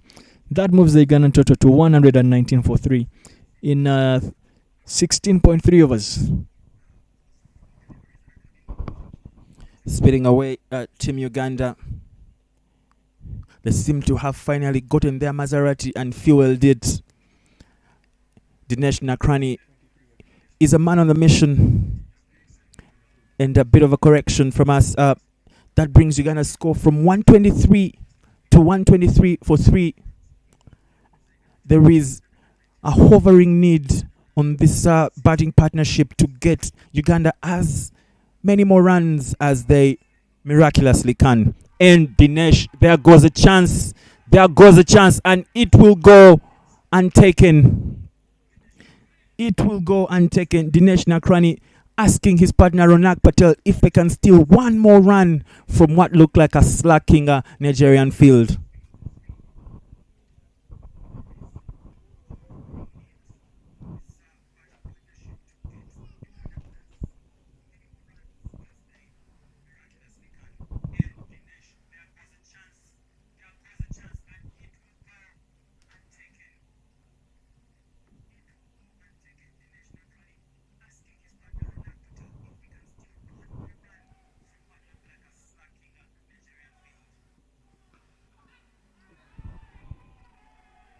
Ronak Patel swats that to mid-wicket, and unfortunately for Nigeria, Mustafa Yusuf somehow manages to put that down.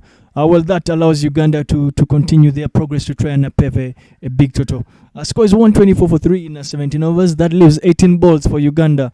And they will be looking to get anything about around 30 runs from these remain allotted 18 balls to see that they can move to the total that is just above 150.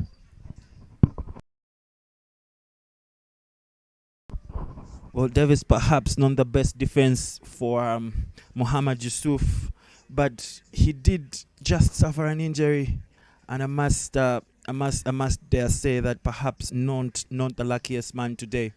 Ball for some reason keeps finding him, and with his injury, he's been quite the servant of this Ugandan onslaught. And returning into the attack, Adeje coming from the Lakeview Oval. He will be facing a very electric Dinesh Nakrani, who has taken a second off to count the fielders on the field. Well, here comes Adeje. He had a brilliant first over, going for just 4 runs. And that looked like a beautiful delivery. He darted that in with precision. It's like it's a two-man affair, and he's kept the batsman out of this engagement.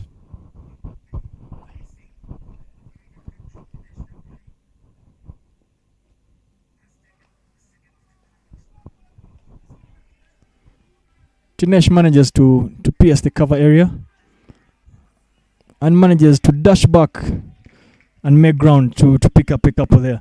So the Nigerian outfield will not be happy that the fielder in the deep at extra cover managed to concede yet another run. They will feel like now is the crunch time that the Ugandans, they recognize that the Ugandans are going to try and push the field to make as many quick runs and look to set a very, very big total for this Nigerian team.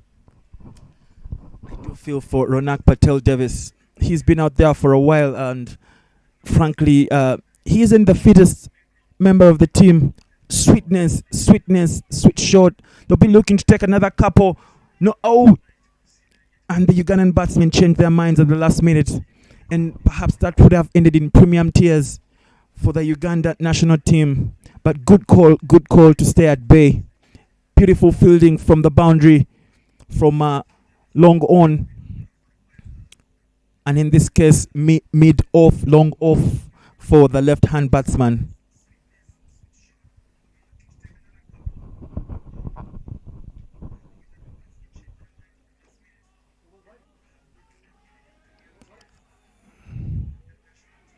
Good delivery from Adeji. Ronak Patel looks to try and go for the big one off the off spinner, the part-time off spin of Adeji, and unfortunately could only manage to miscue that and gets caught at point. But he's put in a big shift in this inning, managing to get 34 scoring. That is at a run a ball. That's probably what the team needed to allow him to be able to allow the scoreboard to keep ticking and allow the more established power hitters to keep hitting it from the other end. So he will be satisfied with his shift this afternoon. Walking in for Uganda is the Ugandan captain Brian Masaba. He gets to walk in at an ideal time for him, whereby he will feel he has a bit of runs on board. He is one of those players that will run very, very hard in the outfield. So he's one that will look to hit it in the outfield and run hard. Besides that, he has the ability to get the odd boundaries. He is smart enough to look to manipulate the field, and the Ghana team will be hoping he can do just that to push their chances of getting to 150 up. Well, a bit of a curious introduction in the form of Brian Masaba Davis. He has been prized to be Uganda's finisher. But in my opinion, Uganda could have gone for a more powerful, and again, Davis, you will put a gun to my head at this moment, but Uganda perhaps has maybe have gone for the likes of Fred Achelam, who've proven to be a lot more, possess a little bit more power to clear boundaries, which is what Uganda needs. At the moment, Uganda needs a lot of boundaries to try and get themselves into the 150, 140 run mark.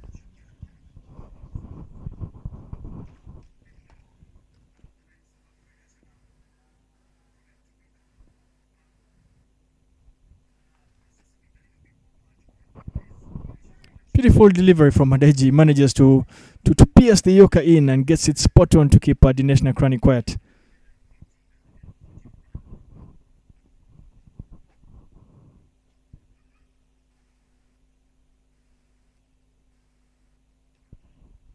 Dinesh Nakrani goes over the point fielder, and he manages to find that boundary. Gets a much needed boundary for him, and of course that pushes the Ugandan total to 131 for 4. Brings an into another over from Adeji. Decent over, but the boundary that he considered of the over ball looking to ruin that particular over from him. Uganda is left with only 12 balls. And with these last 12 balls, as I mentioned earlier, Uganda will be looking to get probably about in the range of about 20 runs to see that they can find themselves and crawl themselves to a total of 150 runs. It is definitely perhaps it could be labeled wishful thinking from Davis Karashani, but he's the kind of man who's been there. He's probably seen teams get 30, 40 runs from just a couple of overs. So it has been done.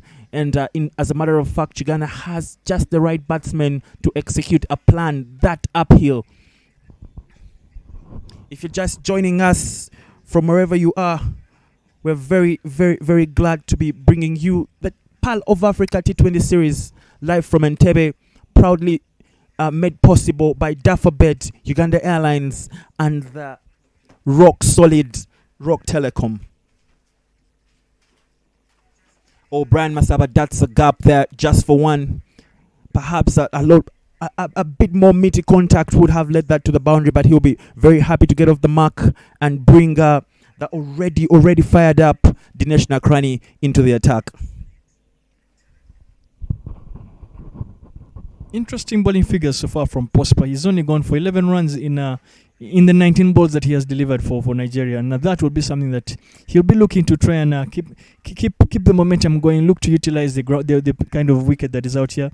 It's a bit of an up and down kind of wicket.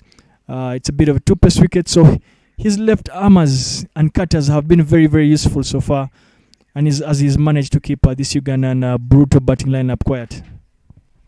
Another single right there from Dinesh Nakrani hits that down to long on.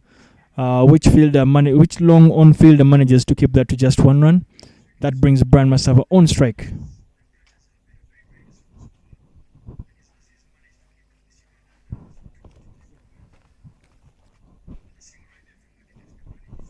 Beautiful delivery right in the block hole of Brian Masaba. And as I said earlier, Prosper he continues to show his class and his ability to do a very, very good job, more than a decent job for Nigeria. He continues to ask questions of this Ugandan lineup, and a question that not many of the Ugandan batters have been able to answer. That is a valuable dot for Nigeria, especially the fact that we are at the back end of this Ugandan inning.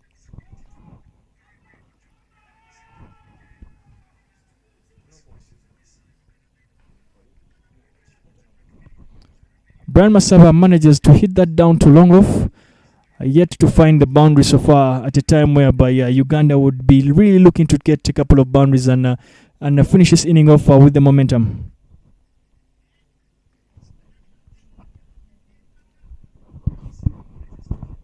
Well, Prosper having perhaps his most prosperous over in this inning. And here comes another single. Team Uganda looking to try and get 2. Wisdom prevails, and they will live to see another ball delivered. Dinesh Nakrani has quite a bit of a task to try and get Uganda above 140. The balls are running out fast, and Uganda has got to get some big boundaries.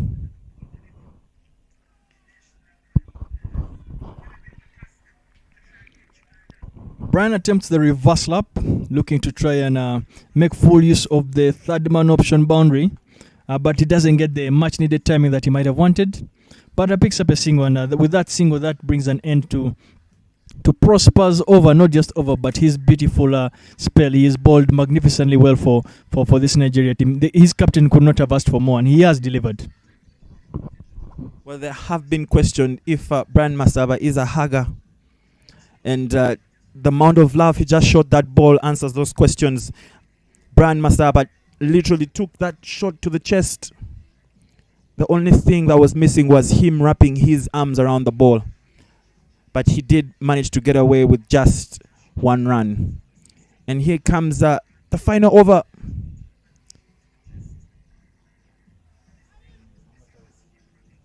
The return of Muhammad Taiwo into the attack.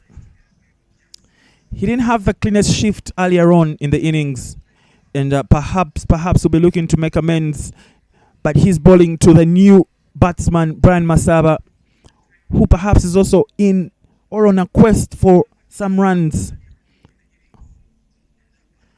So you cannot blink. This is going to be an interesting duel.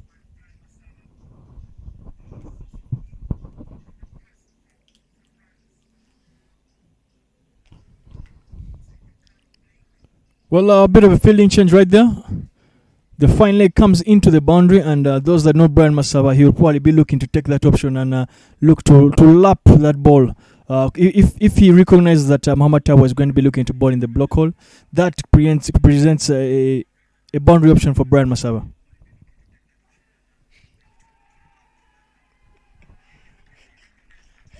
not guessing what Brown was going to do, and he goes for exactly that. Doesn't get the connection he wanted, so he only manages to pick up one run. It only helps to when you play with these guys for quite some time, you get to have an idea of what they're probably going to try and do and what they're thinking. Great idea, Davis. Great idea. Poor execution. But again, kudos to the batsman for trying to be innovative. Dinesh Nakrani picks up a much needed boundary. Fine leg. And as Uganda get their much needed boundary, not the greatest news coming in from Gaborone. After 3 balls, the Victoria Pals are 3 for a loss of 1. Gone for naught. Rachel Ntono has gone for an early shower, and in walks Rita Musamali.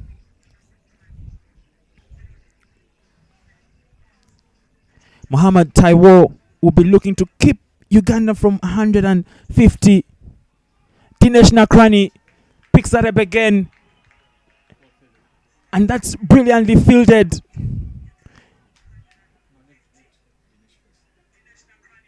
Uganda will be glad to make that 2 and to have Dinesh Nakrani on strike again. Brilliant fielding from fine leg. Muhammad Taiwo seems to be bowling all over the deck. Perhaps a little bit too straight. Oh, and that's bludgeoned. But it doesn't get the distance. But what will happen is Uganda will get yet another double.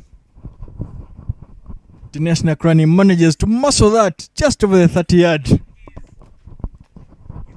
But importantly picks up 2 valuable runs for Uganda, moving the total to 145 for 4. With 2 balls to go, Dinesh Nakrani will probably be looking for yet another boundary to try and see how he can finish his inning off pretty strongly. But key for Uganda will be good to see that Dinesh Nakrani is among the runs yet again. We'll be hoping that is a return to form for Dinesh Nakrani. Oh, Davis, he got the words right out of my mouth. I was going to claim that in his defense, he's no Samson. But Dinesh Nakrani just muscled that over mid-wicket. Uganda finally make it over the 150 mark with just a ball to spare. Impressive stuff by Dinesh Nakrani. Unfortunately, a bit short from a 50. And Uganda will close this off with a single. Almost run out. And at the end of the first innings, Uganda are 152 for 4. Not a bad shift for the Ugandan batsmen. I think, Davis, like we were talking earlier, this is definitely a much needed confidence booster for the batting for the batting department of the Ugandan team, and they'll be looking to build onto this as the series advance. That brings an end to the Ugandan inning. 152 is the total that the Ugandan team has managed to put up.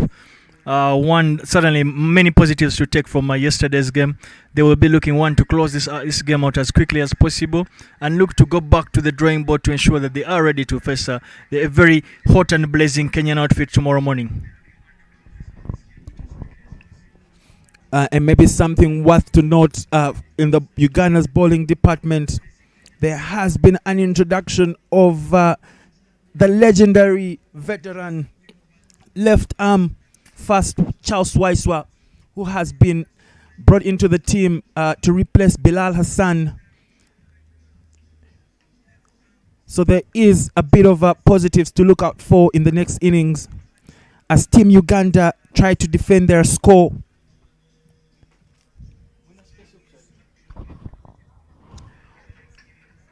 Thank you so much for joining us here in Entebbe. And at the halfway stage, there is yet a lot to do for both teams. And we'll be back in a little bit to bring you the second innings of this encounter. See you in a bit.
has been advised that rather sooner than later.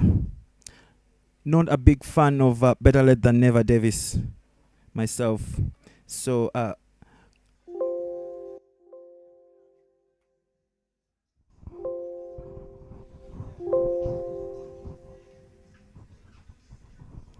yeah, for me, good to see the introduction of Henry Senyondo.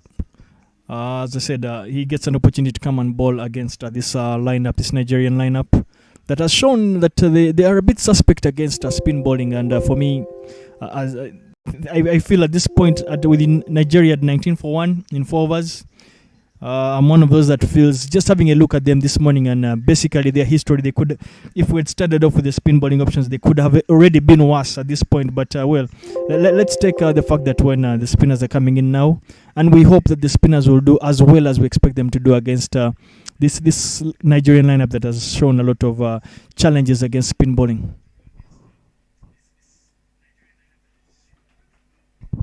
Well, Henry Senyondo is definitely Uganda's brightest and finest. And some will say also the shortest, but there is no doubt that he's not a man short of talent. He has been known to bring down batting giants in the past against Kenya and against much more formidable adversaries. So definitely the right man for the Henry Senyondo comes through. At the halfway stage in Senyondo's over, that's about 3 dots in a row. That, of course, will automatically start to pile a bit of pressure on the Nigerian batters, as they will recognize that they need to find a way of looking for a boundary. With that attempt, normally comes the ability to create high risk shots, which create wicket taking opportunities for fielding sides. Manages to hit that down to the long off fielder, picks up a single. And that brings Oluwasane on strike. Yet to get off the mark though. Oluwasane is 0 off 7 balls, and that will cause a bit of ideas ringing through his mind. He will not want to eat up too many balls, especially against a team knowing that they are chasing a total that requires at least 7.5 runs and over. Oluwasane is at 0 off 8. So again, interesting. I hope the Ugandan team is actually counting the dot balls for him. But Nigeria, again, are at 20 for 1 in 5 overs. And a quick update all the way from Gaborone. Uganda at half of their innings after 10 overs. Uganda is 43 for a loss of 3. And bats lady Immaculate Nakisai is already 16 from 21 balls, and out there grinding it out is with along the captain is Esther Iloku. And again, interesting statistics, interesting tactics from Brian Masaba. Brian Masaba has switched Charles Waiswa from the golf course end. Charles Waiswa is coming in from the lake shore end of this cricket oval. Once again, would like to send a majestic thank you to our listeners and viewers world over. Asante sana. Mwebale.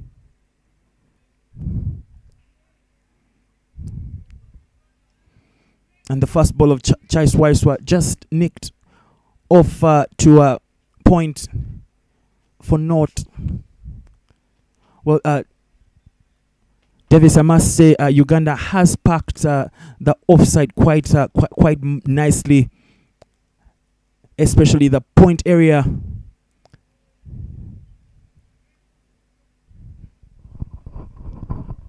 Yeah, without a doubt, there an interesting field. It clearly shows you that Uganda will be looking to get out of this power play without conceding as much damage. So they're looking to try and make sure they cover the areas that could be run scoring opportunities for this Nigerian outfit. Make sure they don't give out or leak any simple boundaries to the Nigerians.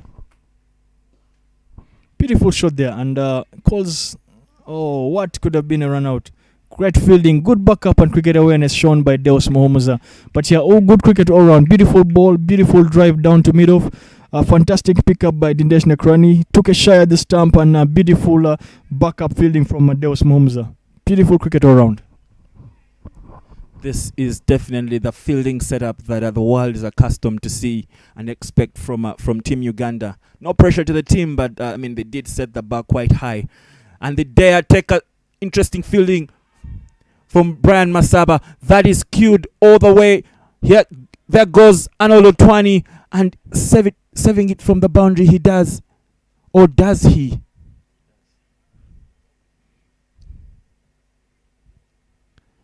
Great running from the Nigerians to survive that wicket attempt from Brian Masaba. Very agile. Not as agile as he was 5 years ago, but I must concede he does still look to be in tip-top shape.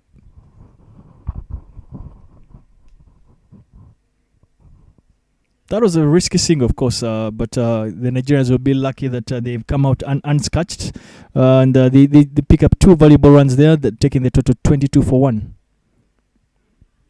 Following that up with yet another single at square leg. But generally speaking, I think Charles West has operated pretty well from this end as well. He's managed to bowl with the wind blowing right from his right shoulder going over into the dugouts. So he's bowled with the wind and bowled effectively with it to try and keep this Nigerian ranches down.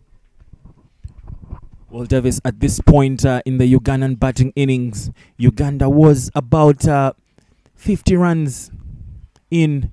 Another chance. Ooh, dive in from Brian Masaba. Just a little bit shy of the stump.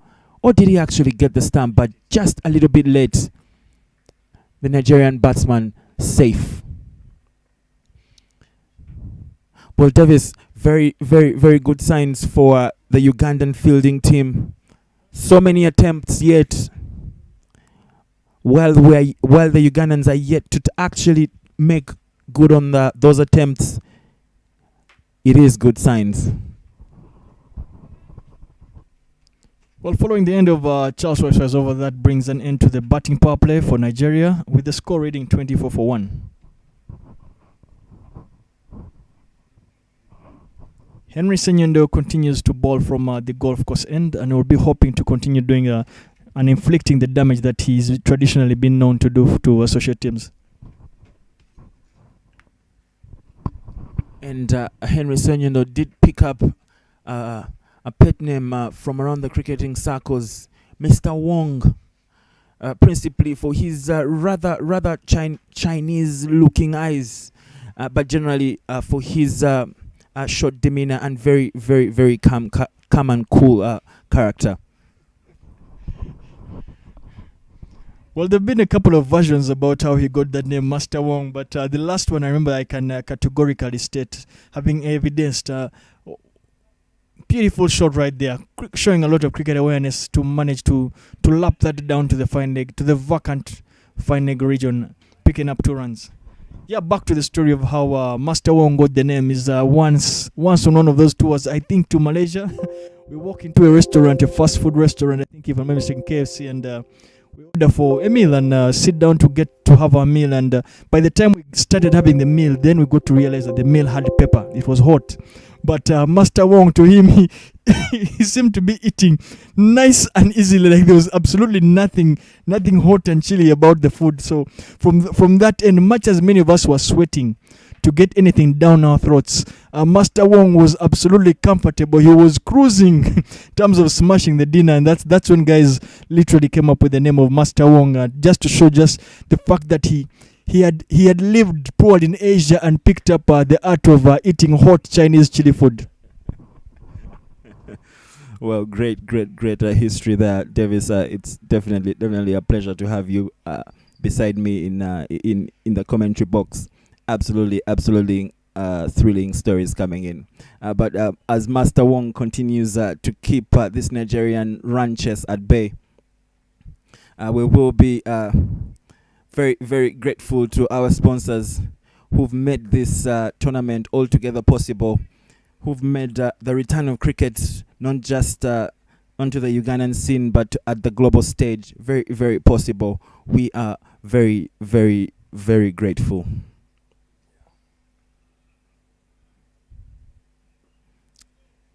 Master Wong, Henry Senyondo, keeps that, I believe, to just about a couple of runs in this over, bringing the tally to 26 runs after 7 overs. Nigeria, without a doubt, in very, very murky waters at this point.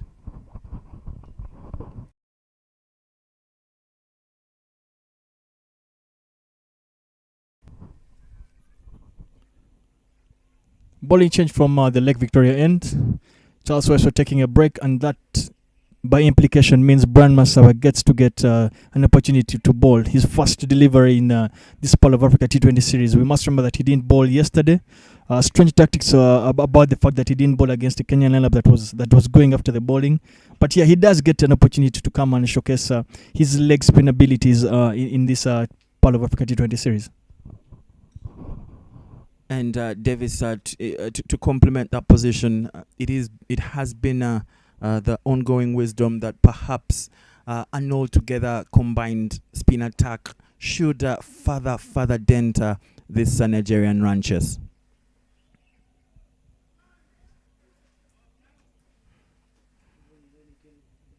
And on strike, as this run rate goes up, continues to skyrocket, is Captain Daniel Ajikuni, who had a very similar innings in the morning. Davis, I gotta say, I love the motion of Brian Masaba's action. Very, very traditional leg spin, looking beautiful from where I'm seated. I couldn't try that myself. Last time I tried to do any bowling, any spin bowling, Davis. I did end up doing some spin dancing instead. Well, Donny, smart of you to keep away from the bowling. We don't want another medical case of you hitting your foot. But yes, as I've said, it's key and absolutely very important for you to keep away from that. But yeah, the value Brian Masaba brings as a leg spinner, especially in T20 cricket, us having the knowledge of the gold dust abilities that the leg spinners have brought into T20 cricket. One, they are attacking options. They pick up wickets, and they have been found not to go for as many runs and as many people at the advent of T20 cricket might have assumed. So they are gold dust for cricket teams, and for Uganda to have one is one that is an opportunity for us to fully utilize and make sure that he's able to bowl as consistently as possible, bowl as often as possible, and look to penetrate into batting lineups in associate cricket. Golden thumbs over there from Brian Masaba. Oh, call out from Brian, but doesn't inspire any action from umpire Becca Elonge. The run scarcity continues to plague the Nigerian side. Slapped down to extra cover. And that brings us to the end of the 8th over. 28 for 1. And the run rate continues to run away from Team Nigeria. They are setting themselves up for an uphill task. But without a wicket lost, perhaps they will have a bit of confidence that they can actually pursue the total altogether.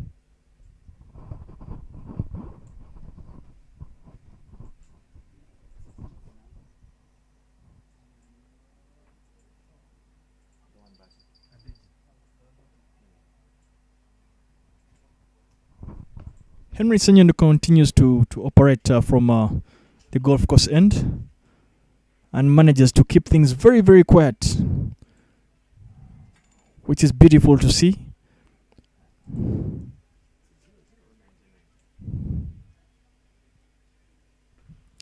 Adeji goes for the big hit and manages to get it over the rope. Picks up the first maximum for this Nigerian inning. That will help. That will certainly help with the attempt to go for this total. But Henry Senyondo would not mind that. He would like to see, of course, Adejan look to try and go big, because that will create wicket taking opportunities for the field, as he has stationed waiting for any half chances.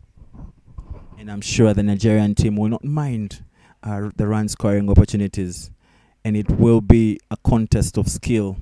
It will be a contest of who has the ability to execute right. But as the saying goes, it is always a bowler's. It is always the bowler on top.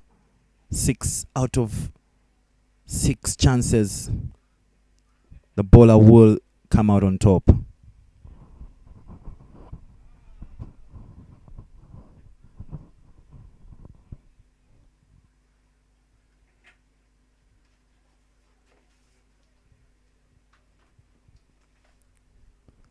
Nigeria managed to pick up yet another single in the over.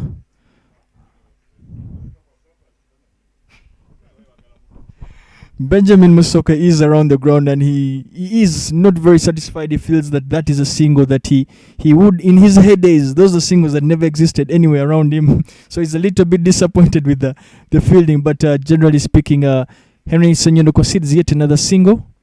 But for me, impressive in that over is the fact that Adedeji managed to hit with the wind and get the wind blowing the ball to go over the boundary for 6. Yet again, perhaps Nigeria's finest over thus far. They will be very content with the 9th over, bringing their tally up to 37 runs as we approach the halfway mark of this run chase.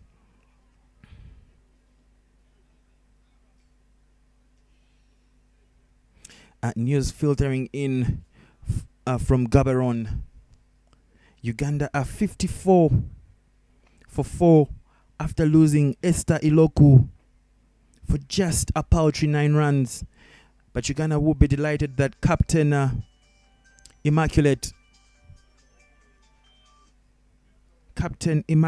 is still out there grinding it out. 22 runs off 27 balls. Beautiful delivery from Brian Masaba, gets patches from the wicket. Big turn right there, beats the outside edge of Adedeji.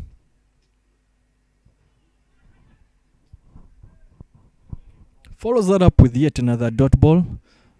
Pressure building on Adedeji. He will obviously be feeling the effect of eating up quite a number of balls as he is seated on 12 of 26. That's below a strike rate of 50 runs, and interior Indo cricket, that is a bit of a challenge that you are creating for the rest of the batters.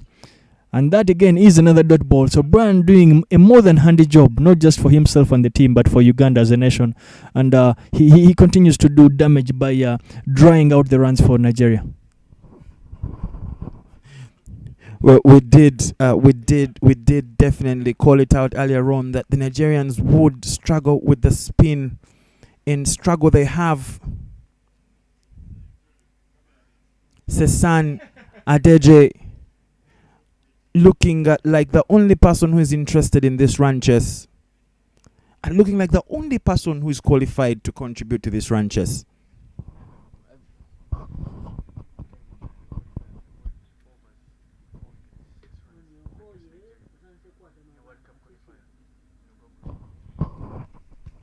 Brian Masawa continues to do a more than handy job. He's kept the runs really quiet on his end, and Nigeria will probably be looking for other options as they have not seemed to have any answers to Brian Masawa's leg spin. Beautiful shot down the ground from the Nigerian captain, but down the ground for one is clearly not what the scoreboard seems to be reading as a requirement for this Nigerian outfit. The Nigerians have definitely proven that they have an appetite for cricket.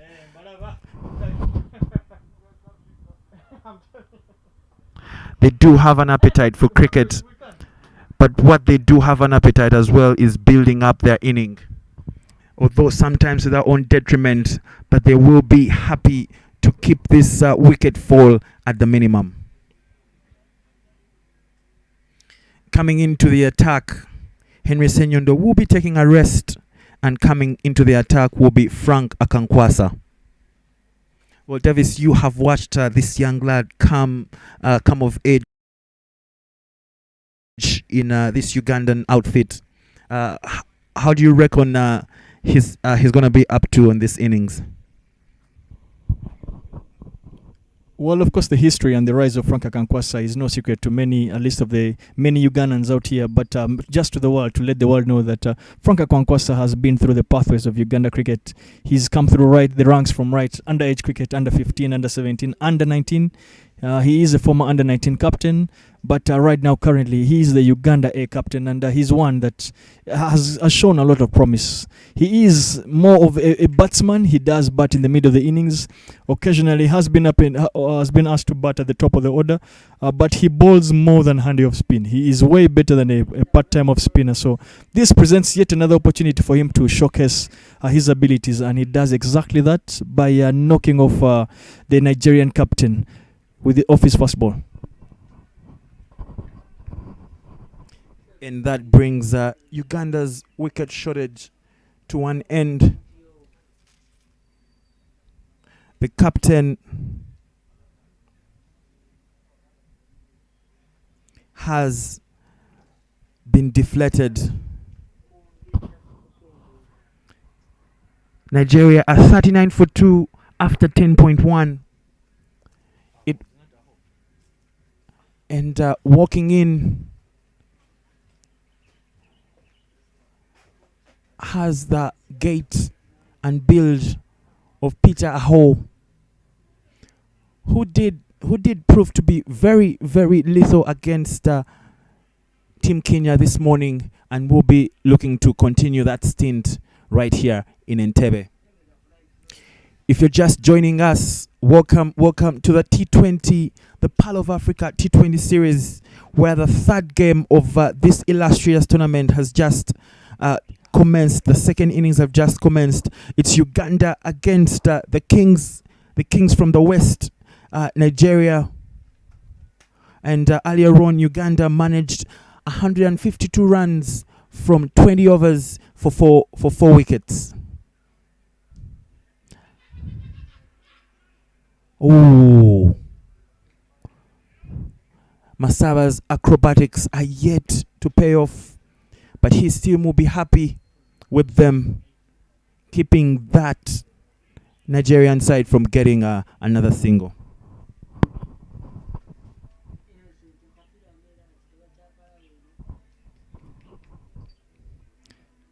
Peter Aho gets his campaign going in this particular game, picks up a single, hits that down to mid wicket, but Otwan Arnold manages to keep that to 1. That means Frank Akankwasa in his first 3 balls has managed to only go for 1 run and picking up the prized wicket over the Nigerian captain. So far so good.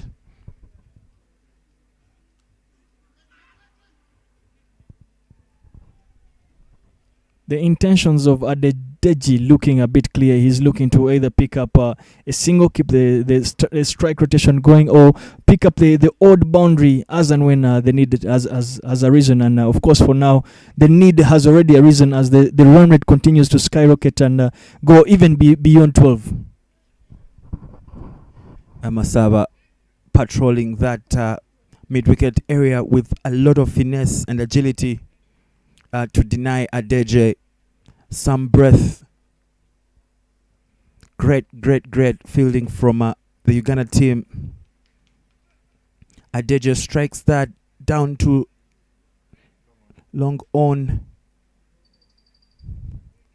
And that brings us to the end of the 11th over. Would you categorize that as a brilliant start to his stint, Davis?